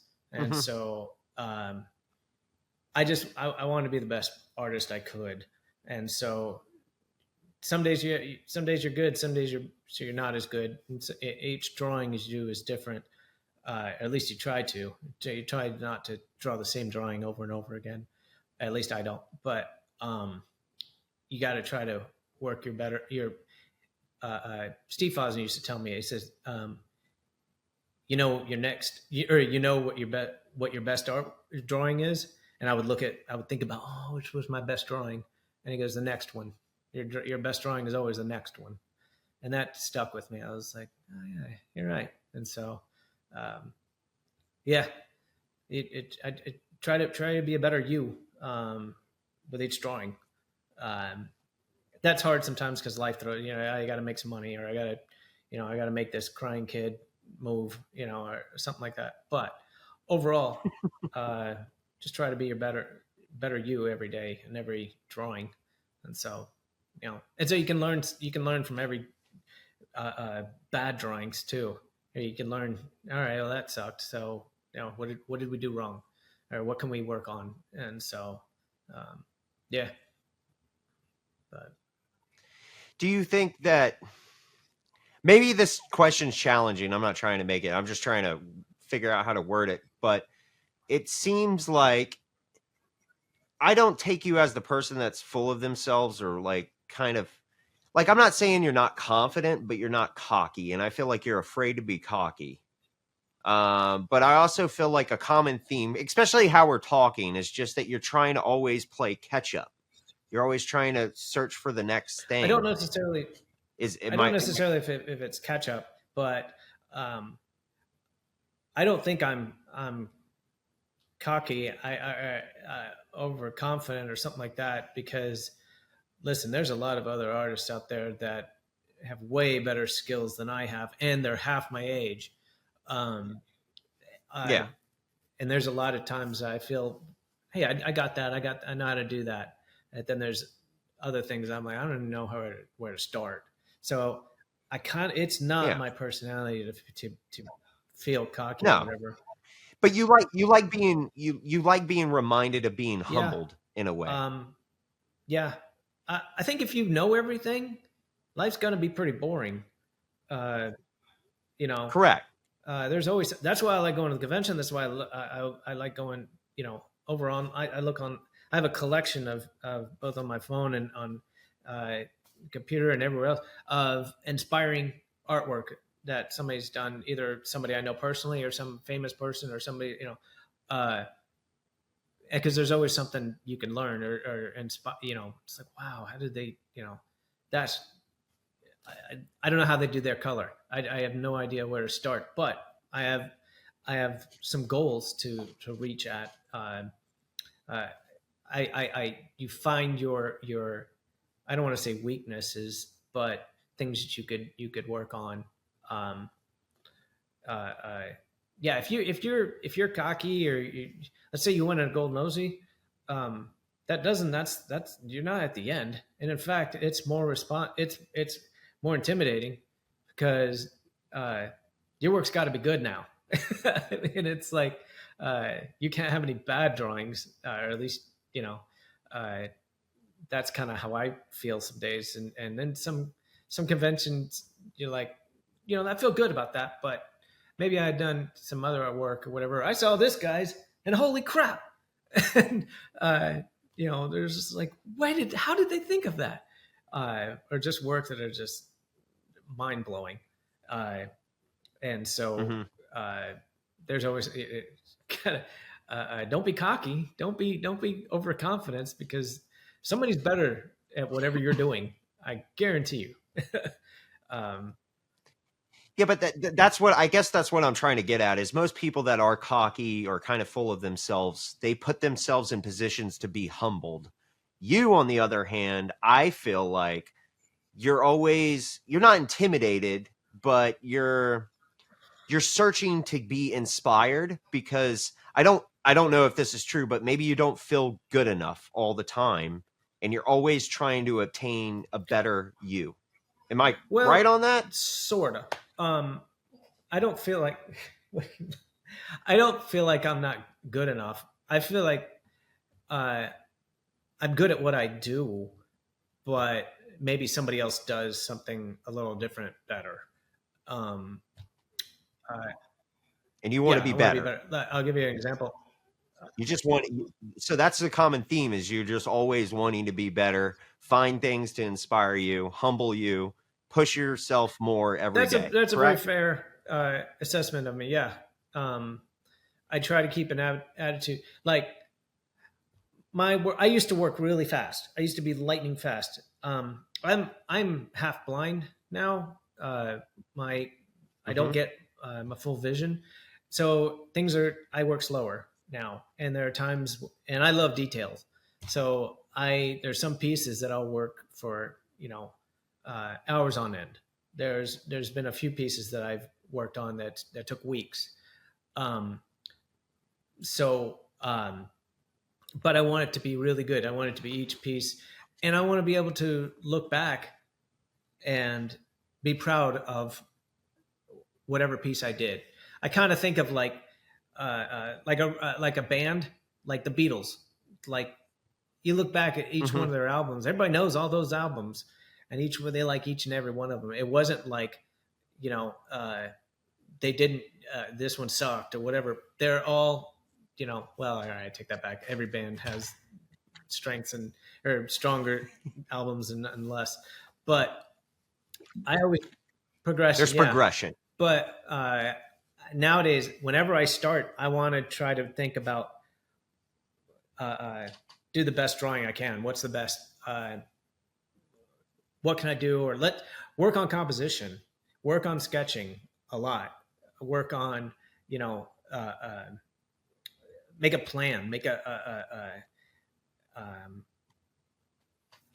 blueprint of the drawing or whatever, a composition. One of my many favorite artists is David O'Keefe, who is one of the most humble guys I've ever met. His work is the best composition artwork I know of. He can put bodies and heads and make it into this frame that is just phenomenal. And but he took some time. He takes time to put the composition together. He puts the pieces together. And when you're in a park or something and you're moving fast, sometimes you don't have time to do work on you don't have time to work on the composition. But I like working on that now. I like doing that, having a plan, a time to, all right, I'm going to work this out because I want this to express overall of the whole piece and whatnot. And thankfully I have the time to do that now. But it adds the overall piece stronger when you make whether you're in your head or sketch it out first of kind of a plan.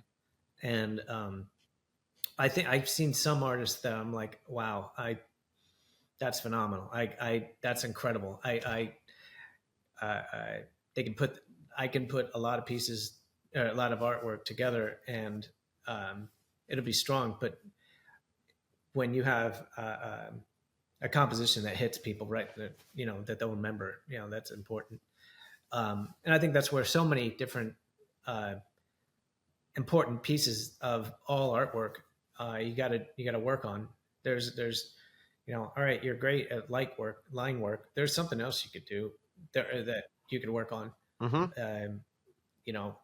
But that's why you can draw and paint for the rest of your life and still not learn everything and not know everything.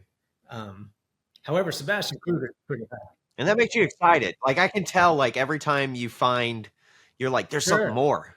There's more cherries I can pick off the bush. You just get so happy. Yeah. That's why I still like drawing. I'll be drawing for the rest of my life. I still enjoy. There's a moment where you're sketching your composition, you're kind of fighting it. And then you're sketching, and you're like, that doesn't look like them, or that's not exaggerated, or that's not really, that's great. And I do like doing digital where, there's a back button, or the back button, or layers and whatnot. And you can work all that composition out. And I enjoy that, even though it's a struggle sometimes. You got to kind of fight with the artwork and whatnot. I have to spin my artwork like that to work, and sometimes it doesn't work. And so I have to step back and look at it from afar and kind of do that. But that's helpful too. Cause like, does this work? How can I, is there, what's good and bad about this? So, yeah. Ben this week, I think it was last weekend. He made me realize one thing. I draw really close. Like, here's the paper, and I'm like this. Also, I look mad when I'm drawing. Everybody like laughs because I look like I'm like Satan or something. But I'm like drawing, and then I'm like, this looks awful. And Ben's just like, dude, you're way too, like, back up every once in a while. Like, I guess that's another comment. Zoom out. Yeah. Zoom out from it and see the different perspective of it. Also, that's what customers are looking at. Because they're way back there. I know. They're not. So, step back, so, there's work on it. There's work on something. I don't like getting into too many habits. When you get too comfortable in something, you got to try something different. You got to be inspired by something different. Take the training wheels off, man. It sucks, but it's necessary. That's how you grow. So, I mean, that's why you got to go through sketchbook pads. You got to go through lots of layers or something. Whatever you got to do, keep practicing, keep doing something. Unless you're like Tom Richmond, who can draw everything already, or David, some other Daniel Stieglitz, who's got everything planned in his head, every single line, and it's like right off the top of his head, like effortlessly. It's like, man. But But you got to think, how many failures did they have to go through to get that? It's very, very important lesson. How long were you working at the park before your attack? Oh wow! So let me see. I started at the park in around '97, and then the attack was 2016. So like 20 or 19 years, something like that. 20 years. Okay. And you were a manager. You were training people. And this is just another normal day that you're used to. When did it happen? Like on a Tuesday, Wednesday, January weekend, 1st, what? about 9:30 in the morning. It Okay. was a Sunday. It was a Sunday on it was New Year's Eve, the night before, obviously, and the artist that that attacked me is he'd had a bad attitude for a while, and he was defiantly on purpose trying to do stuff to get him in trouble, and he was problematic, and so it was a Friday, and so he he left New Year's Eve, 7 p.m. or something like that, and he was supposed to open the next day. He was scheduled to open, and our boss emailed him saying you're going to be taken off the schedule. But he showed up anyway the next morning, and his attitude was like, "I'm on the schedule. Anybody else who says anything different, you can go F themselves," or something like that. So,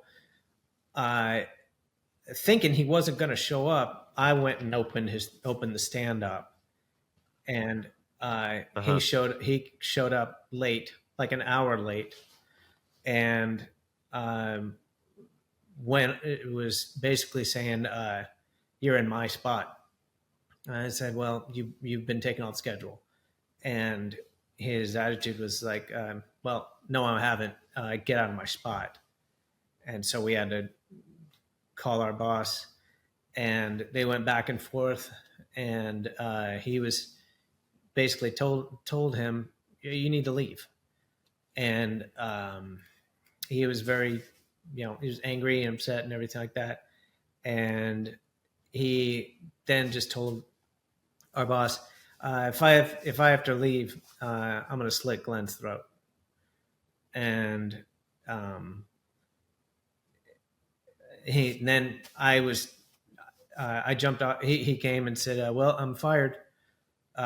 So either call our boss or call 911." And that's what he said. And so I said, "All right, calm down." And so I saw him went and saw a pair of scissors, and so I jumped out of the stand and I started running, and he ran after me, and I kind of tried to stop, it's like, relax, calm down, but then I just started running, and he chased behind me for 7.5 minutes, and so and then then he caught up to me, and so Now, did you know him prior to all of this? Like, were you close to him, or I was knew him this just kind of like you were always kind of away from the I knew him for relationship? 12. He worked with us for 12 years, and so I knew him. Okay. He was a nice kind of friend, but I watched his demise when we first hired him.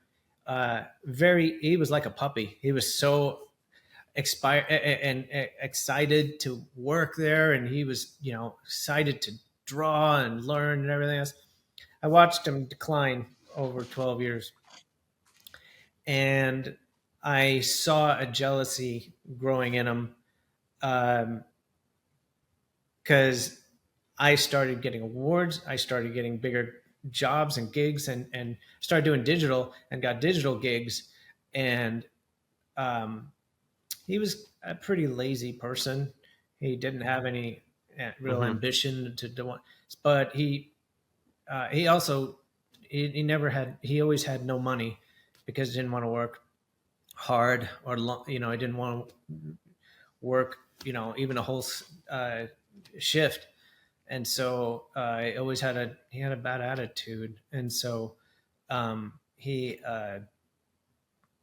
at one point he was like, "Glenn, how do I get into doing digital?" And I was like, "Well, I said, you got to get all the equipment to start. And I said, and you got to practice a lot, and you got to, and he was like, well, how much is the stuff? Is all the equipment and stuff? I said, Joanne and I, we pulled our money together and we took a risk, and it was about $5,000 for all of our stuff, or my equipment and stuff. And I didn't know, again, life, sometimes you got to take a risk. And Ryan Rhodes gave me a chance, and he gave me a gig and told me what I need to get.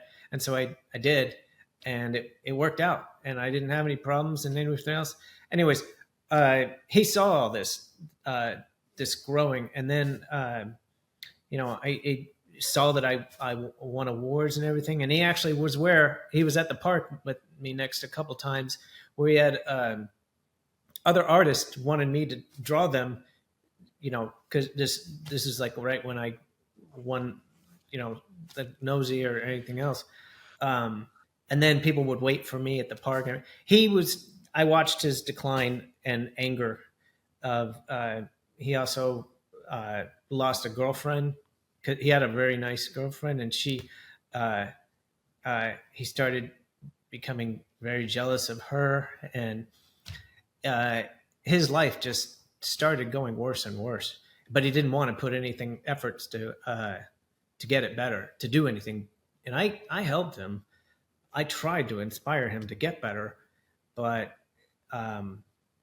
he just had a worse attitude every year. And so to the point where he was complaining about his life and the job to do it or whatever towards guests. And that's where we just had to draw the line. And we said, we're taking you off the schedule. And I think he in his mind built up that I was me and my boss was the reasons for everything that he was unhappy about in his life, not just the job. And he made a target in his brain that he wanted to end me. And so, that's what he tried to do. And so, that's he had every opportunity to make his life better or to work hard. And just in this interview, you kind of see my attitude and perspective, ambition, your ambitions, you're wanting to get better. And he went on the opposite end, more making excuses. Absolutely. And you nailed jealousy. It. And anytime I would have some success or whatever, I would talk to some of the other artists, and he would hear about it, and I would try to inspire other people. And I had other artists who were like, "Man, that's cool. That's what." And it was a positive thing. But he went go the other direction, and then he wouldn't show up. He would show up to work like 3 hours late. Sometimes he wouldn't show up at all, and he would take for a couple in color, he would take an hour and a half, and it just had just everything negative.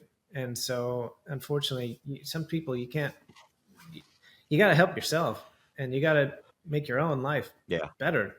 Nobody's going to do it for you, but he wanted somebody to he had in his mind what the other thing too, we've gotten every once in a blue moon, like people, we work for ourselves, right?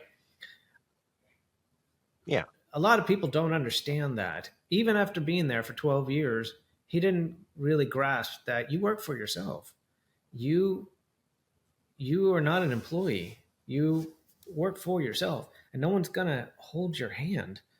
I can point you in the right direction. I can tell you what's, even though we're under the park, in the park,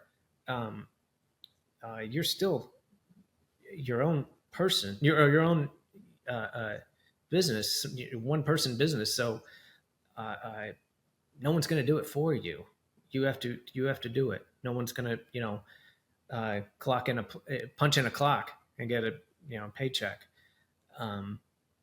It's commission, and so he never seemed to really grasp that, and so yeah, and so and he So on the day of the attack, did you have any suspicion that's what he could showed do? up when he showed up, and he said, this is my spot or whatever.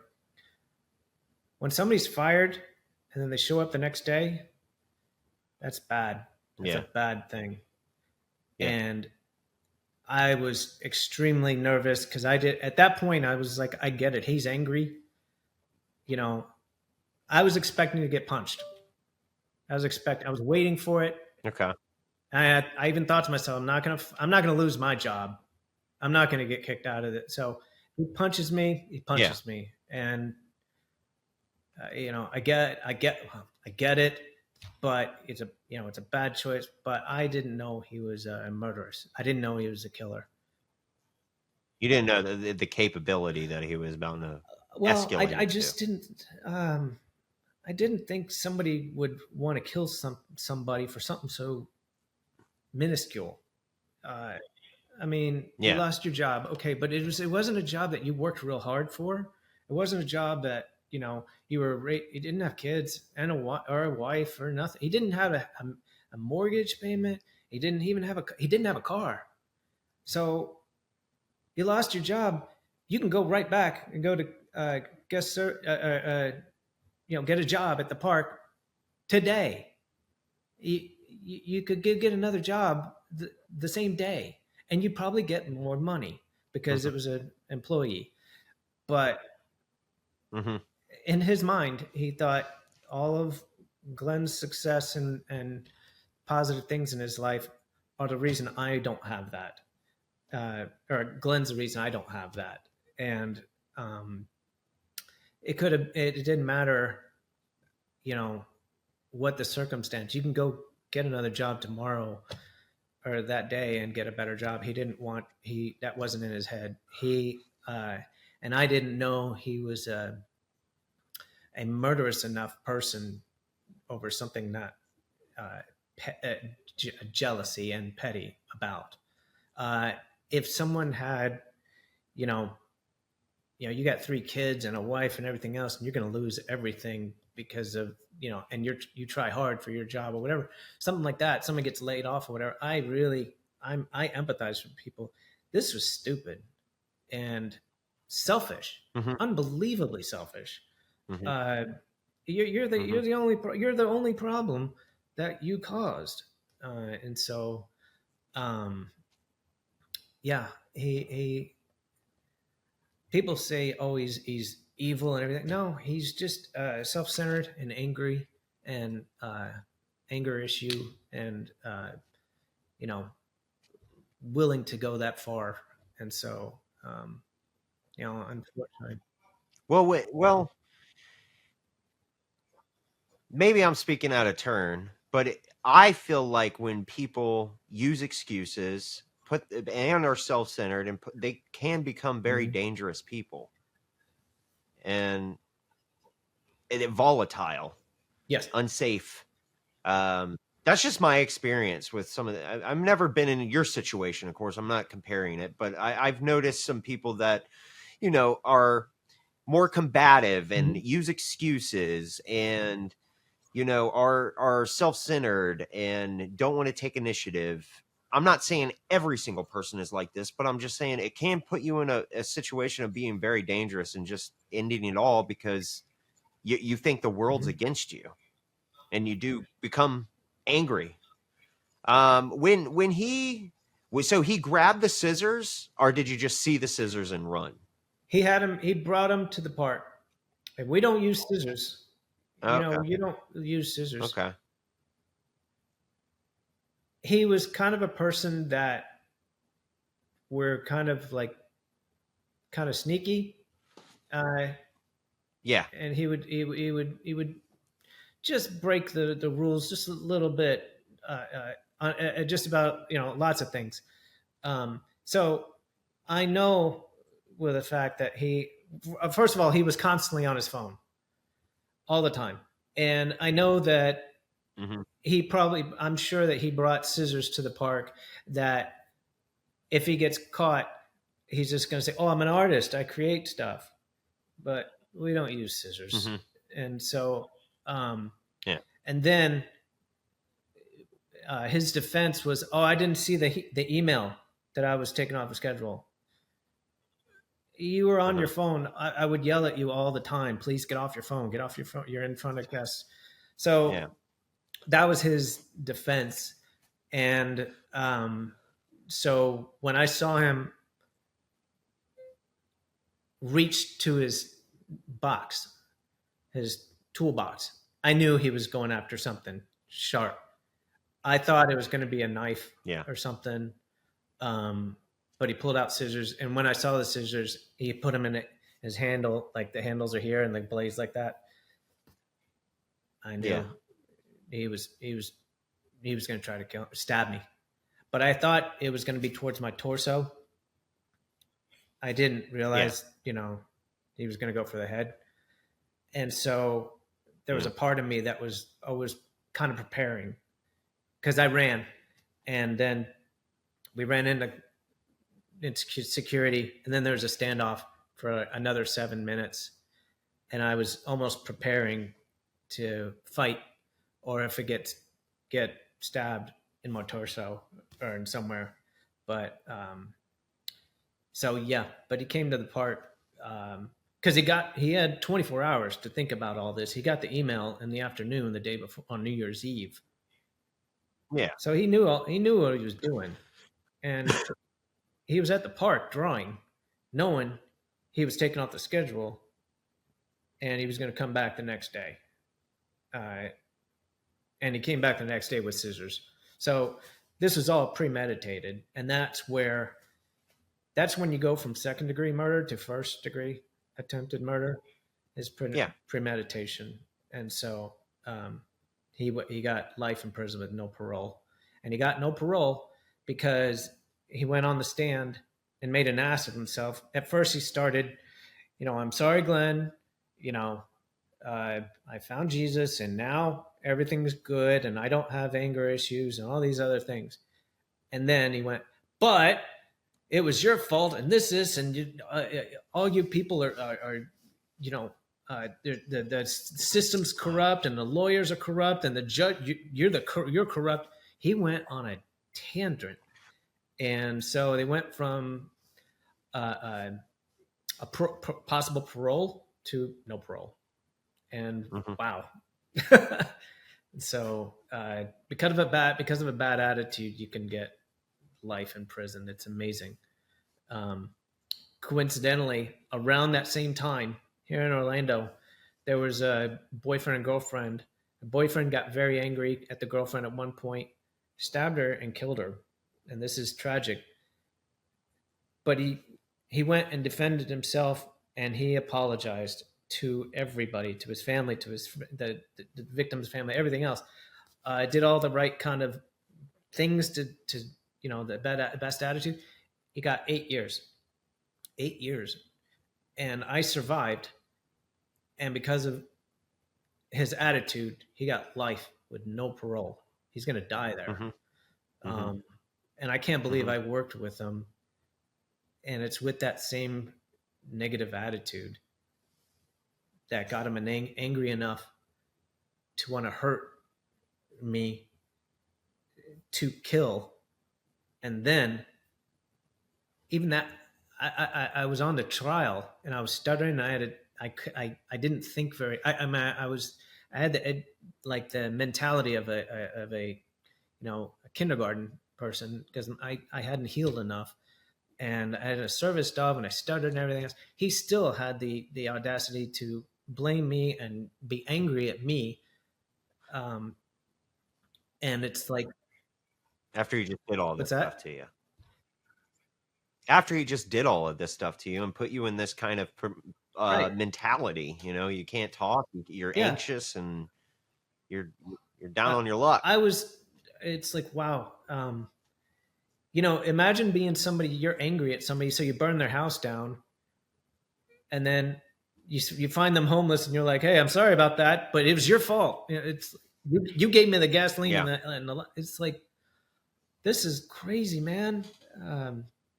So the whole jury, and then it went on the news several days, and all in the newspapers and online and stuff. And it's like his anger showed on full display.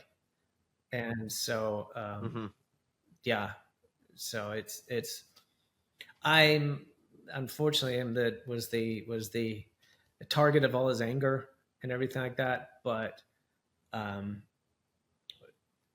that anger is deep inside him, and so he could fix his life.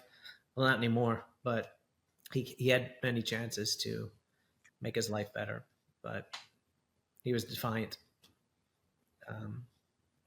Unfortunately, on the day of the attack, you said that you were running, and then you got to a security checkpoint, and then it calmed down. It might have, well, it didn't calm down, but you felt like you could be a little protected a little bit during that situation. Very minimal. And then you ran again, or I'm just confused on what happened that day. I was thinking it was the beginning of the end of the confrontation, and but the security kind of blew it off. He did not take it seriously, because I was like, he's here to kill me. He's here to kill me. He's gonna stab me. He's gonna kill me. And I think he was not thinking I was being serious. I think he thought I was exaggerating or something. And I realized nothing. He wasn't going to help. And so I saw him kind of jump again. So I ran again, ran into another security, and he also didn't seem to, take it very seriously or whatever. But I didn't wait longer, because he was still going after me. So then we found the first security guard again, and I pleaded with them. And so he kind of was like, all right, let's try to figure this out. And so we're calling our boss and everything. And it was a tense moment. That was the 7 minutes of, he's holding a pair of scissors behind his leg. And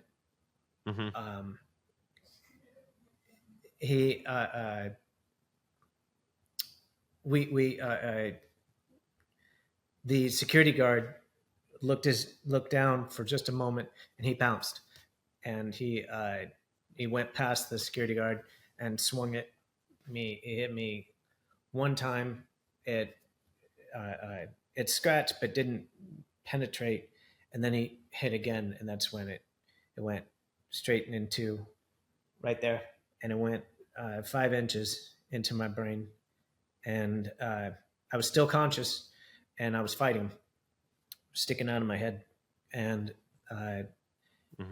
at this point, did you hit him or anything, or were you just like trying to get away from the situation? I didn't touch him. I didn't hit him. It was all defense. And again, when that situation in mind, I know this sounds crazy, I was worried about my job. And I just kept thinking, if I get into a fight, I might have even fought him or beat him, but I'm not a fighting kind of person, but I would if I had to. Yeah. But I'm not going to lose my job over this guy. He's got bad attitude and everything else. That's a dumb reason to lose a job, especially a good job. I cared about my job, and I'm not going to lose it for this. And so even while it was sticking in my head, I didn't want to fight back to make it look like, oh, you were fighting. It wasn't, you weren't defending yourself. You were actually in a fight with him on purpose.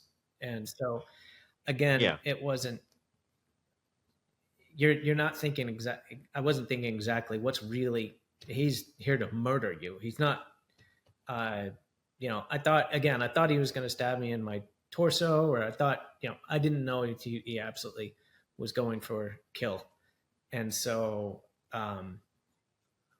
So you thought he just Yeah. wanted to hurt you. You didn't think he wanted Correct. to kill you. I did think maybe Okay. he's gonna maybe stab me.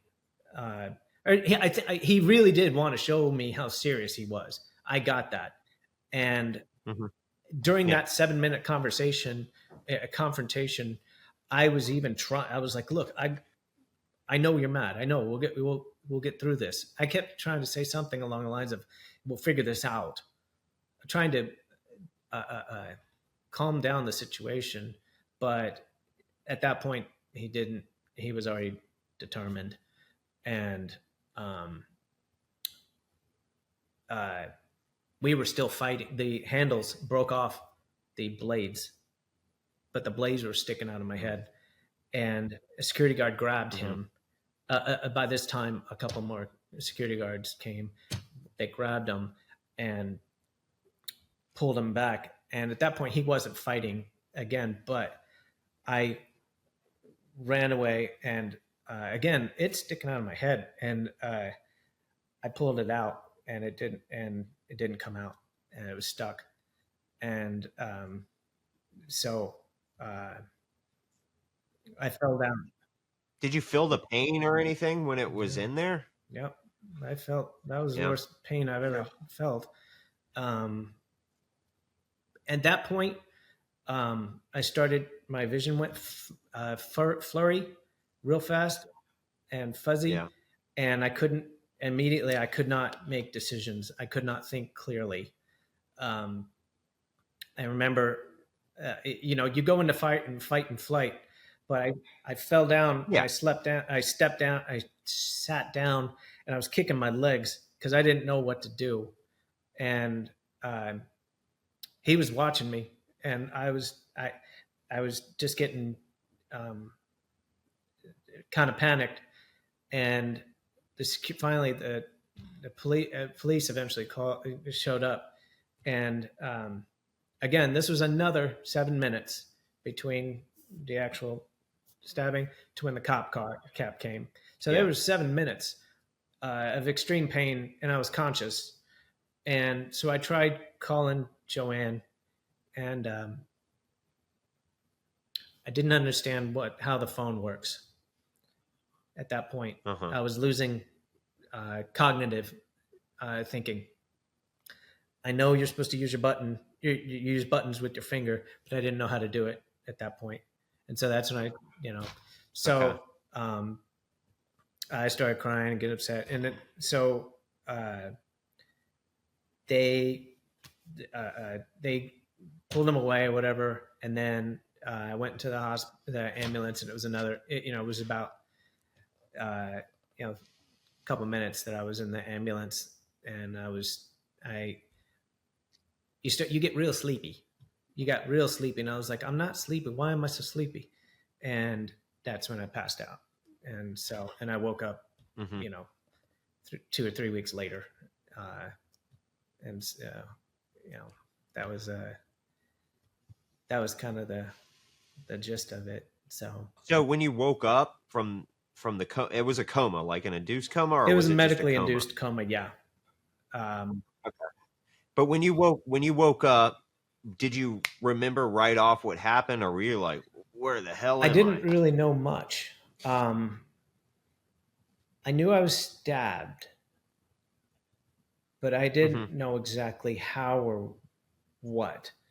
But I thought it was a knife, and but pretty quick I figured out, I know who did this, and I know why. Excuse me. I didn't know who the president was. I didn't know where city was. I didn't necessarily know I was in Orlando. I knew I was in a hospital. There was a lot of things I didn't know.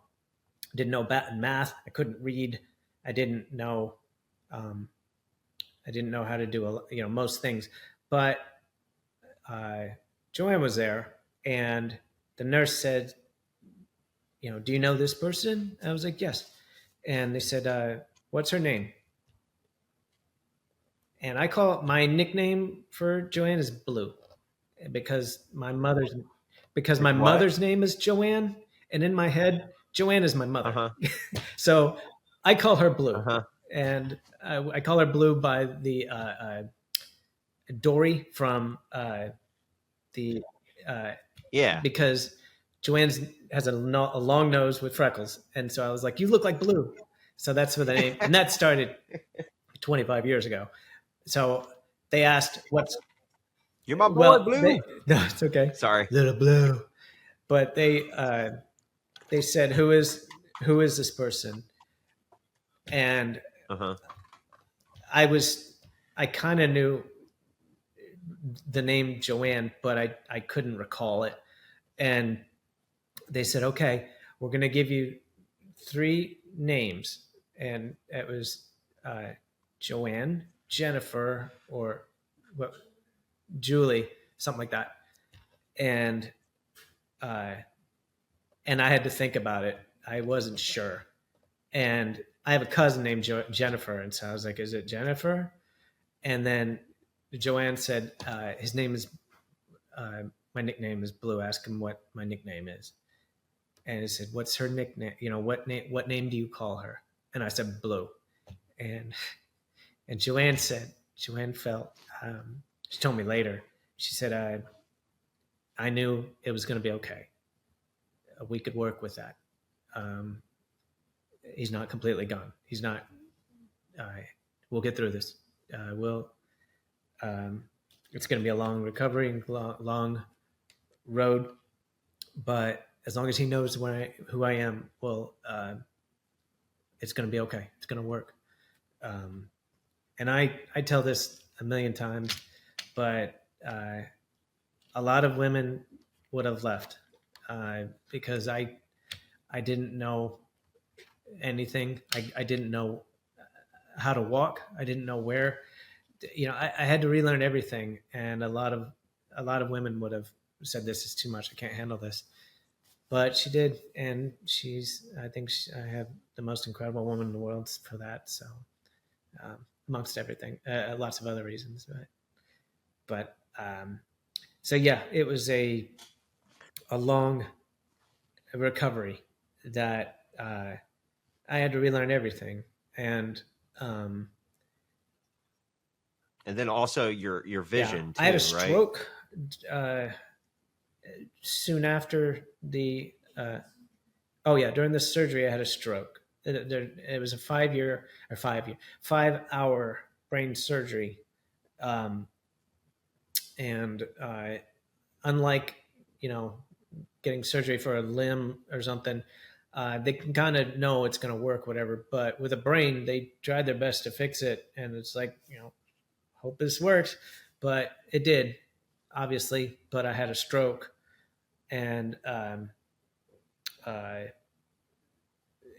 that's where I lost half my vision. It's not my eyeballs; it's the information that gets to my brain. It's a block, and so. But all my limbs still worked and everything like that. And with time, I got my cognitive recovery back, and my thinking and everything else. But I couldn't draw very well again. It was just kind of scratches at me, doodling, and I didn't understand my vision. I didn't understand, when I draw it over here, why can't I see it? And so that was a long recovery, and lots of anger and depression and everything else. But again, my personality is like, well, he's not going to defeat me. I'm going to get better. And I even thought to myself, even back then, when I couldn't think very clearly, I'm going to be better than I was, and I'm going to make him even more jealous. And if he were to ever see, at that time, I didn't know what was going to happen because his trial hadn't happened. Yeah. And so I thought to myself, not only did you not defeat me, I will be more powerful than you, but you cannot defeat me. But yeah, so I worked on it all the time. And I had a therapist that worked with me that with after brain injuries, he works with people, victims for 2 weeks, right? Well, he worked with me for 2.5 years, and he's wonderful for that. But he saw me from where I couldn't really walk to the point where I was doing great artwork. And then I got a chance to meet my brain surgeon right after the surgery. And again, I was just kind of like, hi, I'm Glenn, I think. And then I did a painting. After I recovered, I did a painting for him. And I got to meet him again. And now that painting is in his office. And he uses his what he did to fix my brain to train young surgeons now. It's now in a textbook of how to, if this happens again, when something gets, something sharp object penetrates the brain, this is how to address that. At least that's what he was teaching other surgeons. So kind of a long journey, but there was we had to go. All this was, his trial took 1.5 years, and so it was 1.5 years of not knowing what's going to happen and not knowing if your murderer is going to be let free, come back. So yeah. Or was he still in jail when this was going? I assume so, because he didn't have parole. Correct? And I appreciate you saying that, because a lot of people don't understand the difference between jail and prison.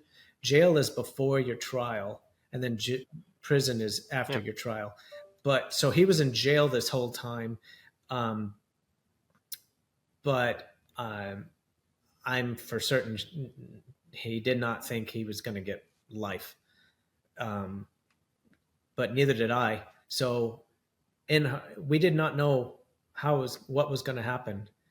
And Joanne and I had already made plans to leave the country and change our names if there was going to be a murderer out there that was determined to kill me. Yeah. And so, well, during the time of your healing process too, I think you mentioned to me, you didn't even know if he would show up again, and then that uncertainty caused a lot of anxiety and panic attacks. And I still get panic attacks, but they're a different kind. It's part of the brain damage and PTSD. But I had screaming nightmares for months and months, sometimes years, because I didn't, because I always had visions in my head, and especially not knowing if he's, what's going to happen, and that's a terrifying time. And so it was a rough 1.5 years. And so, but I was learning. I'm a positive person, and I was learning all the time. Yeah. And even when I was recovering and learning stuff, everything again, I kind of had the attitude is like, hey, look what I can do, and look what I know. And it's like, yeah, this is a children's book. And it's like, yeah, but I learned, I read it. And so it was kind of a, it was an interesting time. Also extremely terrifying. But, when he got sentenced, and it's on YouTube, there's several trials of what happened during the YouTube, but I broke down. It was all on the news, and I was crying and everything like that. So I knew that was the end of me to worry about him. Extreme relief. And our attorney said, the only way he's getting out is out of a pine box. So you can forget about him. And so Mm-hmm. he appealed several times, but none of it worked because there was 3 videos of it, and so um, and he's run out of his appeals, and so I'll never worry about him again. Oh, well, I still have panic attack, nightmares, but I know he's never getting out, and so. So you said that the brain damage causes panic attacks as well. Could you Sure. explain It's that? a combination of the brain damage and PTSD. And I didn't understand this for a long time, but I'm really sensitive to hearing now, and it's loud noises, anything startling. And again, it's the, I think it's called the epicanthrus part of the brain that Okay. Hippocampus. I know it when I see it. It's kind of a flight or fight situation, response or whatever. And when I hear bad or loud noises, I panic, and sometimes I scream, and sometimes and it's little things that cause panic attacks. And we've learned over time how to try to avoid it or help quick recovery from it. But it took us years to learn how to deal with it and whatnot. And so, but we didn't know for a long time. And we got Gracie, my service dog, because I didn't understand what was happening. And again, this was during my recovery. I didn't think very clearly. I had the mentality I was at that time of like a second grader or a third grader. And so I didn't understand, why am I scared? Why am I terrified? And again, this is something I can't man up or, think it through and just like, oh, you're fine. Don't worry about this. You're okay. It's brain damage. It's part, it's not something I can personally control. But I've learned over the years to try to either avoid or recover quickly from it. And it's gotten better over the years, but it's something I still, work with. However, I've gone through therapy with other people with brain damage. I'm doing pretty good. Oh yeah. I'm doing pretty good. And with people that had brain damage way less than what I got. I talked to one guy during recovery that he was in way worse, and he had way less of an injury than me, but he also had a terrible attitude, a defeative attitude, and he was already in recovery for 6 weeks, and I was like 2 weeks in, and I was like, well, I don't want to be here. I'm going to leave. And I was in good shape. So I worked out, and I was physical and everything. So my physical recovery was pretty quick. So I could walk around and run and things like that, but it was the mental part. And so, I got out of physical therapy pretty quick, but, a lot Was physical therapy at frustrating? times, I didn't understand why. Like, they would throw a ball and I couldn't catch it. This caught, no problem. But this time I would fall down or I'd drop. I couldn't catch it, and but at the time Yeah. I didn't understand what was happening. Um, there were times where I had a little bit of balance issues. They had like a cylinder and a plank, and I had to stand on them and balance. And I had trouble with that, and little things like that. But with time, I learned how to adapt, and so there's times it's I get frustrated and, even anger at times, but just like somebody, loses a limb or something like that, you learn to adapt. You're forced to, and so I found ways to adapt, and so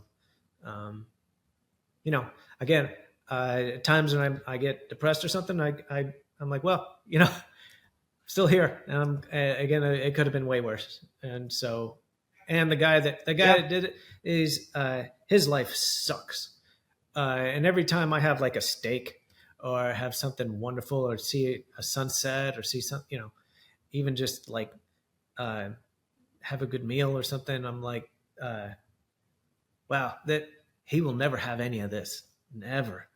And boy, he failed just absolutely miserably. And it could be well worse. Well, I'm a glass half full kind of guy, and so he wanted to never be able for me to draw again, but that didn't work, and so Was that frustrating figuring out how to draw over again? I can't even imagine. Just you threw a lot of pencils, and you kind of want to get upset and stuff like that. I still, I get annoyed. It's not even angry anymore or anything like that, but I get annoyed sometimes. But I used to have to flip it upside down. I still kind of do that, but now between my head turning and then I twist, I make it work.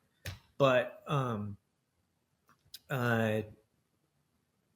again, it could have been worse. I could have, lose my arms, or I could have had a stroke and I can't use my arms, or something like that. So it's you got to have a positive attitude. That's how you just move forward. And I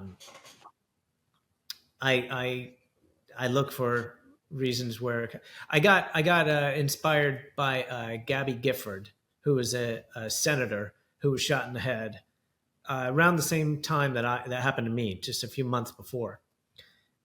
And she had a similar recovery. She had to learn everything. She went through all the emotions. And now she's a huge inspiration for everyone. And she had a stroke very similar to me, and she lost her arm. She can't move it. So during my recovery, I was inspired by her and anybody else that overcomes. And I could, you ball up into a ball of depression or whatever and not go forward, or you realize, hey, life is short. I'm going to make the best of it, and I'm going to show everybody, what you can do. And so, he stabbed the wrong guy, because you're still optimistic. You're still going to inspire people. Honestly, buddy, out of all the people I've met, you give the best motivation. You just make people feel so good. You know how to plant this little seed in them. You've done it for me numerous times. It's a gift. It's a real gift on how excited you get for people. Not a lot of people can get that way. It's hard for me to do it. I'm not like that 100% of the time. There's I can't drive. They took my driver's license away. And so I have to walk everywhere or have Joanne drive me everywhere. And she's an angel. She's incredible. Anywhere I want, I just talk to her and she'll take me whatever. But I lost independence, and I get very frustrated by that. However, I could have been in a wheelchair. I could have been. I went to a brain injury recovery group. It was a support group. A guy, a motorcycle accident. When he was 18, he is now in his 30s. Okay, his brain stopped developing at his accident at age 18. So he makes decisions like he's 18. And he's now deep in his 30s, and he has the mentality of an 18-year-old, and that's stuck. It's never he's gonna be in his 60s, and he's gonna have the mentality of an 18-year-old. And that's a very interesting injury and tragic, but compared to that, I did pretty okay. You know, I'm not saying I would have traded, you know, vision for, you know, you can't develop, but it could. The brain is a pretty sensitive thing. Anything could have happened. I think a little slower, and I can't find words at times when I'm not calm, and I stutter. Yeah. I have some difficulties, and like complicated things are more challenging to me than I was before the attack. But again, I have to just move slowly, and this is why I have an incredible wife that works with me and helps me at times. But you know, I can still draw. I can still take care of myself. I can do all these things, whatever. So it could have been worse. And the guy absolutely failed. And so, and also you're going to keep getting better too. I'm going to keep working on it. I mean, you've proven that. Yeah, you've proven it. I mean, golden Nosey Winner, and then going in a Jeep, going down to Florida. I mean, and then also like the first, I only met you after your attack. I don't think we ever met prior. And from seeing you, and I was taller. I was like a foot taller. I was so much sexier. No. Oh, whatever. No, you're looking great now, man. You're like looking. I remember the little night haircut that you were rocking during COVID too. That was was good. I always wanted long hair, and I wanted to see if I could pull off long hair.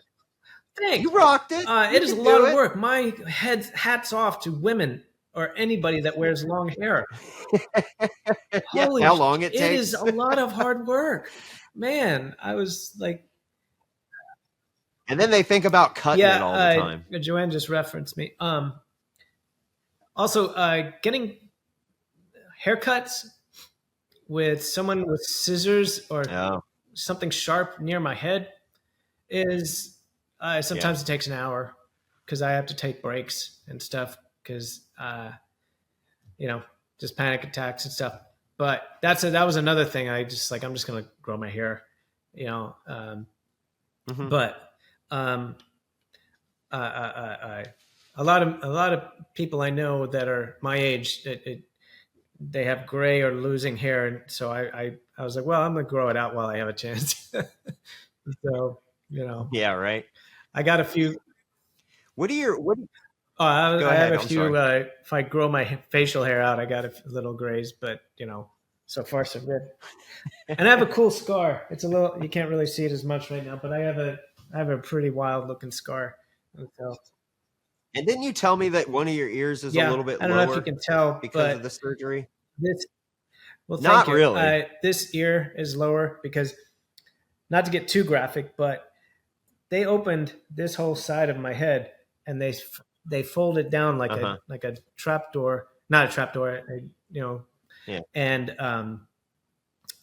they had to take a huge portion of my skull, and now this is metal and this is titanium, and I can get the at the airport the beeper doesn't go off with it, but okay. Do people make the hard? Yeah, I've heard them all and I laughed with them too. Yeah. But Joanne tried the first time I came home, from the recovery. She got magnets out and it's like, let's see this works. holy crap, if I could put magnets on my head and just like, here, hold this, boy, that would be awesome. But that doesn't, You could start a business. but, so yeah, but yeah, so they had to, when they put it all together, some of the skin they had to, tight together. And so my ear is off, but and so my glasses are always like this. So I had to, Just a little tilted. So.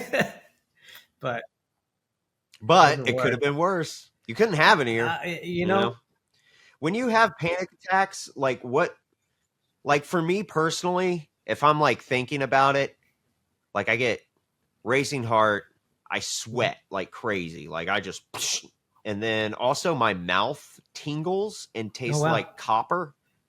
And then I get super nauseous, like throwing up. And like if you had like a stomach virus, that's how bad my stomach hurts. I don't got that.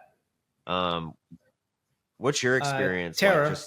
Like and I cry not because of like scared. The part of my brain and the physical response of my brain makes me cry, and it's not because like I'm scared. No, it's part of the brain that causes that, and it reacts, and I shake, and I, so it's and I've gotten better, but I used to scream, and whenever there's thunder or fireworks, I'll scream, and so. What about music and stuff, like loud music?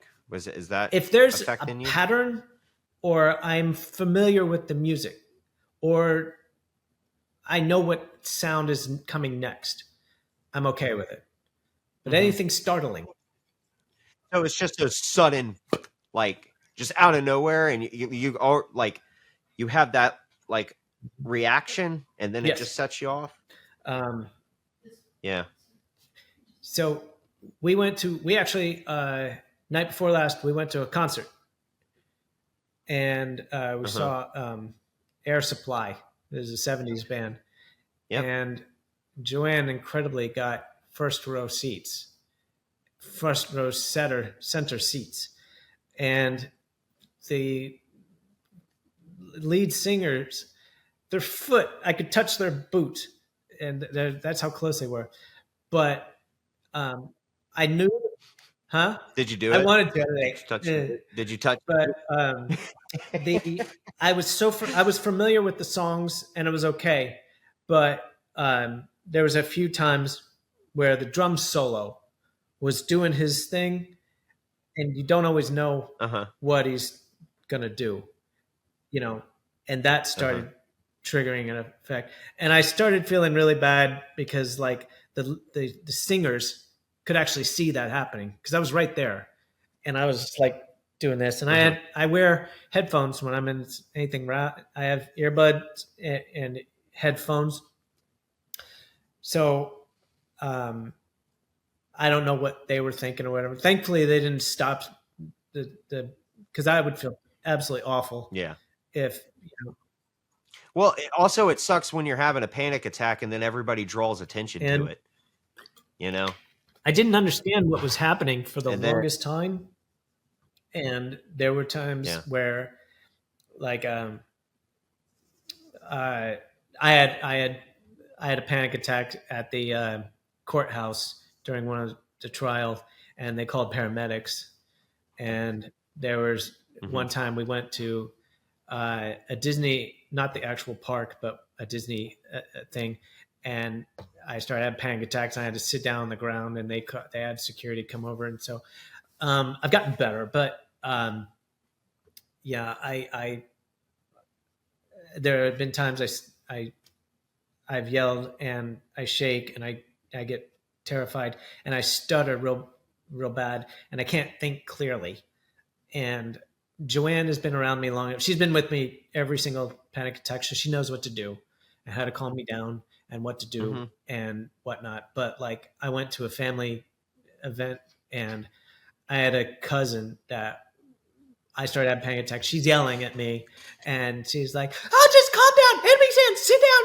And I was just like, "Stop!" And she's making it worse. And Joanne was like, "Stop." I know. And thankfully, my sister-in-law was like, "Joanne, let Joanne handle it. She knows what to do." And so, could have been worse.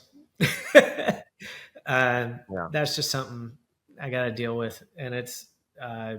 It gets easier, man. I mean, from what you've had to now it's astonishing. I mean, I used to have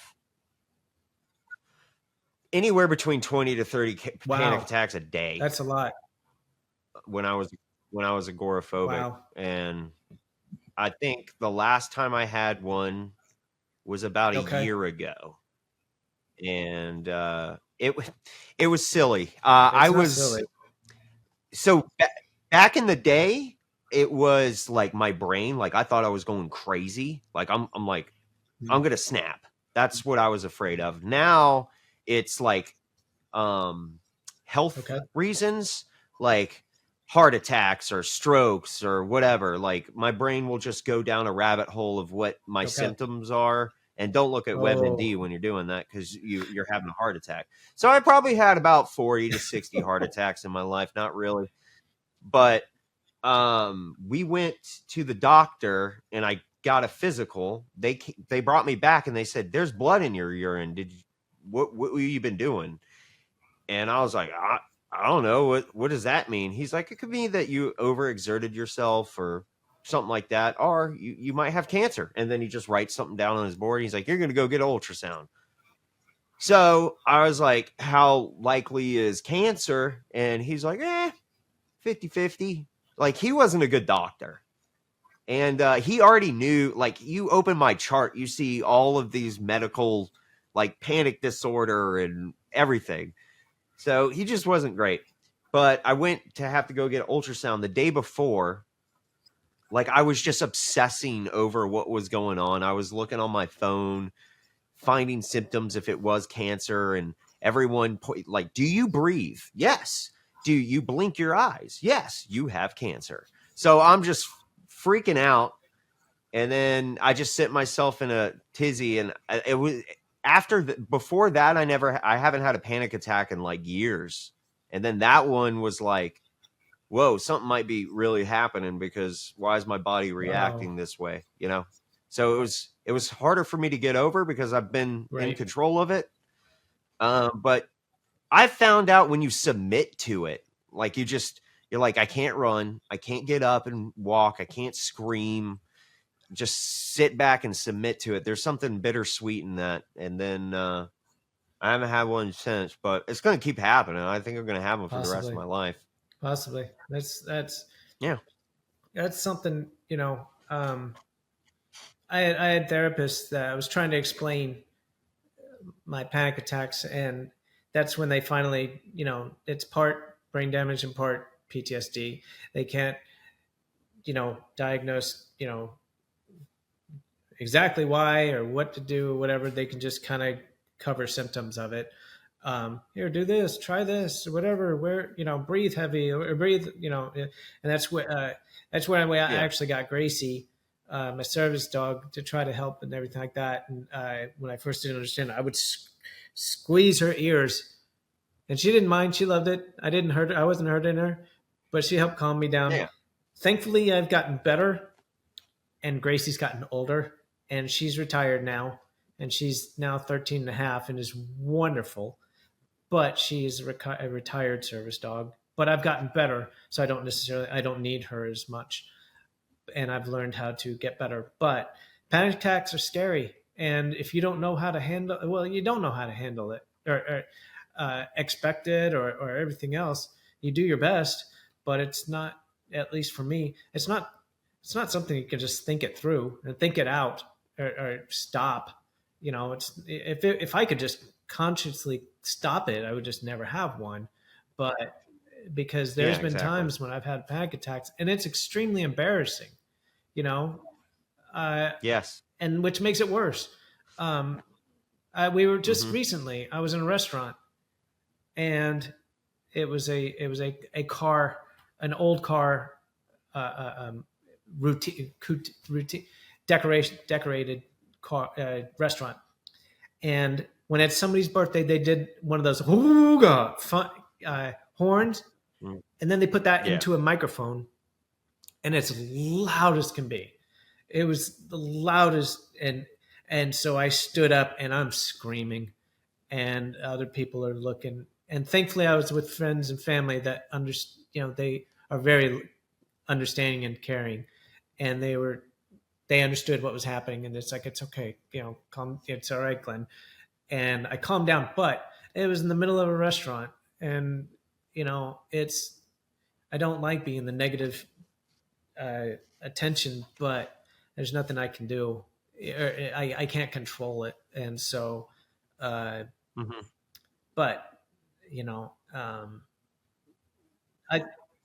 what would make the situation better for you? Like I know comfort and that plays a role, but ideally, where would you want to have a panic attack if you had to have one? At my home, yeah. And with Joanne, because she calms me down, and she is the one that understands it more than anybody. But I don't know. I prefer not being around people that don't understand or think I'm freaking out and being that don't understand and are empathetic towards something like that. Thankfully, it hasn't happened too often, but with situations where people aren't helpful, we were at a car dealership, and Joanne, I was having it was having a panic attack, and a nurse, an off-duty nurse, noticed and kind of gave a face to Joanne, like, do you need help? And she was kind of like, okay. But she found out later that she was a nurse and was willing to help if needed. And so there's good people out there. But yeah, it's still like, it's embarrassing. And then after I have a panic attack, correct. I don't know about you, but like, I have this overwhelming embarrassment, and like, I start apologizing, and even Joanne's like, you don't have to apologize, but that's just, it's just part of my brain that happens and stuff. And it's like, it takes me some time to go back to default position. So, it's just. Did you have problems with anxiety and panic attacks prior to the attack? Not at all. No. Yeah. I like cars. I like classic cars. I like loud cars. And we used to go to car shows and everything. And I actually have some good friends that they have a jet car racing company, and they have these awesome cars that are jet cars, and they are so loud, and they're so bah, bah, and everything like that. And I can't go see them, and it sucks. Yeah. But that was never a problem before. And I used to love fireworks. I worked at Universal where there's fireworks every single day, and nothing. But now, 4th of July and New Year's Eve are nightmares twice a year. And we've thought about on those 2 days, go on a vacation somewhere else, overseas, somewhere like that, to avoid it. But this past 4th of July was just bad. And so, do you feel like you can overcome that? I'm working on it. I have you want something about ear protection? I can tell you about. I've got several kinds of headphones, from expensive ones to cheap ones, and everywhere in between, and all kinds of. And I always have ear plugs on me no matter where I go, and so. Has it been progressively better? Like, I remember when we were at ISCA, we couldn't clap or anything. And I felt bad. I felt awful about that. I felt so guilty about that. But everybody's been so. There's the embarrassment. Everybody's been so wonderful about that, and I feel that so much. It's gotten better, but when during the awards ceremonies, I just I go in the hallway because I can't, I know that they're going to clap and everything, but I don't exactly know when. And people going, woo, can't handle that. It's too much. Yeah. So, yeah. Again, I don't want anybody else to stop enjoying their time. That's why I just, if you see me with headphones, that's just regular. It's the way, I am when I'm outside. So, but it has gotten better with the time. I don't know if it'll ever go away completely, but it's way better than before. So, yeah. I know probably everybody tells you this, but judging on this conversation that we've had and how you like pushing yourself and humbling yourself and trying to figure out how to get better, if anybody's going to figure out how to do it, buddy, thanks, man. It's you. That means a lot, and I really, really appreciate that. I hope you can find. I appreciate you sharing your panic attacks experience stories with me as well, because not people don't. People can empathize, do their best they can to try to feel,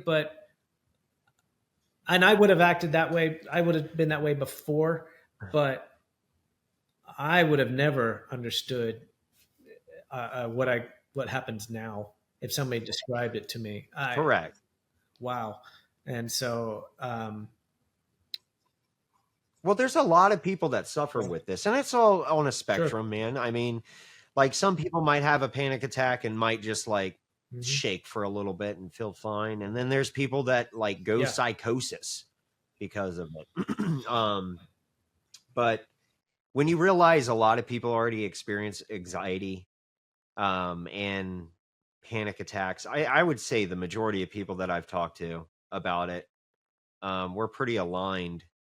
But there is that you don't understand, you don't get it.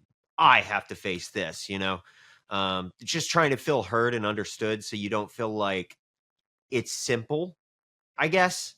It's because it's not. And and a lot of people think just because it's a mental thing that it's just how you perceive, like, what's that stupid phrase that people always say? Mind over matter. If there's no matter, or if it mind it, or some stupid thing like that. But in my case, no. That doesn't work. It is to me. For me, it's brain damage. It's not something I can control. And if I have people that are understanding, that's wonderful, and they're very helpful. And I mean, it means a lot to me. But I don't understand. I don't know what it's like to have childbirth, but I can do my best to try to be understanding. But I'll never understand, and that's where. Yeah, you don't go to a pregnant woman while she's giving birth and be like, it doesn't hurt that bad. No. Take a Tylenol. Or I know what you're going through. No, you don't. So I have learned that about, at least with learning about all this. And so, but again, I had therapists who's like, yeah, but we're I had my therapist. He was going to testify. He wanted to testify, to share about my situation, but we didn't need to. But at the beginning, I was scared to even leave the room. But now, I'm happy if we can go do something. But Joanne knows about my level of being able to handle something or whatnot. Like, and she, she was like, if you can't handle this, we can leave. It's okay. Don't feel guilty or nothing. We went to the concert, and she's like, the moment you need to leave, don't worry that we paid tickets, or don't worry that you're gonna miss the show or whatever. If we need to go, you don't have to explain. And she knows that, or I mean, that's, and I know that, but, and that's why she's wonderful. But, I still want to do stuff. I don't want to live my life at home and never go anywhere. I don't want to live my Yeah. life in fear or worry. And so, but that safety, I mean, to that gift that she gives you is pretty powerful. Because one thing I struggle with a lot is feeling security. Yeah. You know, and I don't like people knowing, like, when I'm going through a hard time, because I feel out of control. So that's awesome, man. Well, I appreciate that, and I feel I reach out for you about the way what you struggle with sometimes too. It's not fun, but No, like, but it's I don't like saying it's a curse. It's an opportunity, because, like what we were discussing earlier, the dark times, that's where those lessons come from sometimes. And I actually am not addicted to putting myself in uncomfortable situations, but I'm not afraid to go for it. And usually every time I do, I find some kind of reward out of it, which is really nice. I mean, even when I went on stage to get my awards, which, by the way, ISCA, you're a badass, man. I am rooting for you, and I will see you with a gold nosy very soon. I know. No, I doubt it, but I would bet a lot of money on it. So your time is coming, just to let you know. I appreciate love that. your work. Yeah, but with me going on stage, if I was to think about me doing that 13 years ago, I would think I was crazy, or I had to be drugged up with tons of Klonopin or something.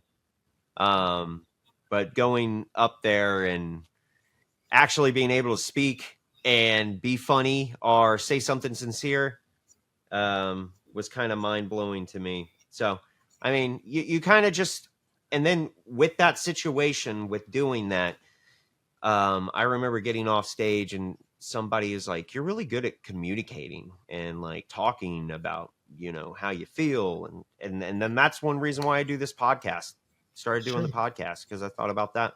So little lessons when you're freaking out and upset and nervous and anxious, things come out of it, man. And that's like I said, I'm a positive guy, and so like each time I have a panic attack, I'm like, okay, what did we learn? What and how can we improve upon that situation? So, I don't have it sounds like I don't have them like you do, and there have been times when it's been a few months I haven't even had one. I was like, maybe they're going away, and then it happens again. Yeah. But at least you learn, and you try to avoid negative situations or whatnot, or recover from them, or get something positive from them. And so, I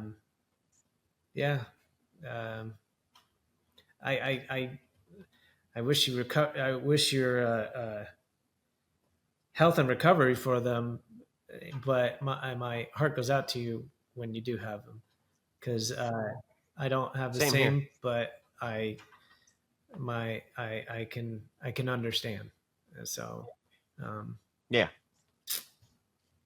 But well, it gets easier. It just gets easier, and I think my life has taught me that, especially with like how we were talking about earlier. Like your life is magnetized to what you're supposed to do sometimes, and Caricature saved my life. I mean, if I didn't do Caricature, I'd probably be still stuck in the house.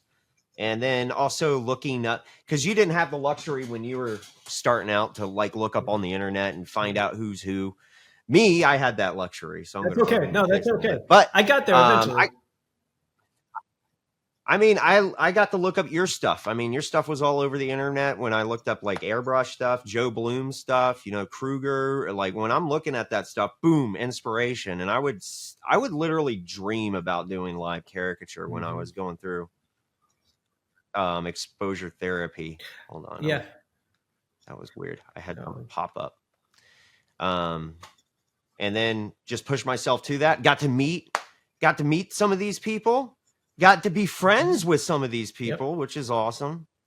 And then started my own company and got to meet and train other artists that are like family to me. And then doing this YouTube thing and just keep going. You just keep going. Yeah. It's fun. And that's you got to have a positive attitude about it. Well, what I can get out of my attack is several things, but the guy who attacked me, his life was miserable, but he did it to him. He did his whole miserable life to himself. But if he was a positive guy, you can do the very best you can to get out of something positive, get something good out of just about anything.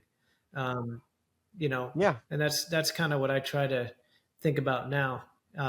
Even when you're going through tough times, it's like, well, what am I going to learn from this, or what am I going to get positive out of this? My brother once told me that he would like when you see somebody that's like, really athletic, or they're really positive in something or whatever, and he'd think, oh, well, I will never be like that. There's nothing different from you working and ambition than somebody else. If you work, you have the positive mindset to go after what you want to do and be positive, whatever situation you're in, your life's just going to get better, and you can, to an extent, kind of control that, or at least your mentality about it. And that's just going to make your life better. And so, you might have some disabilities or problem, but, man, life is a box of chocolates.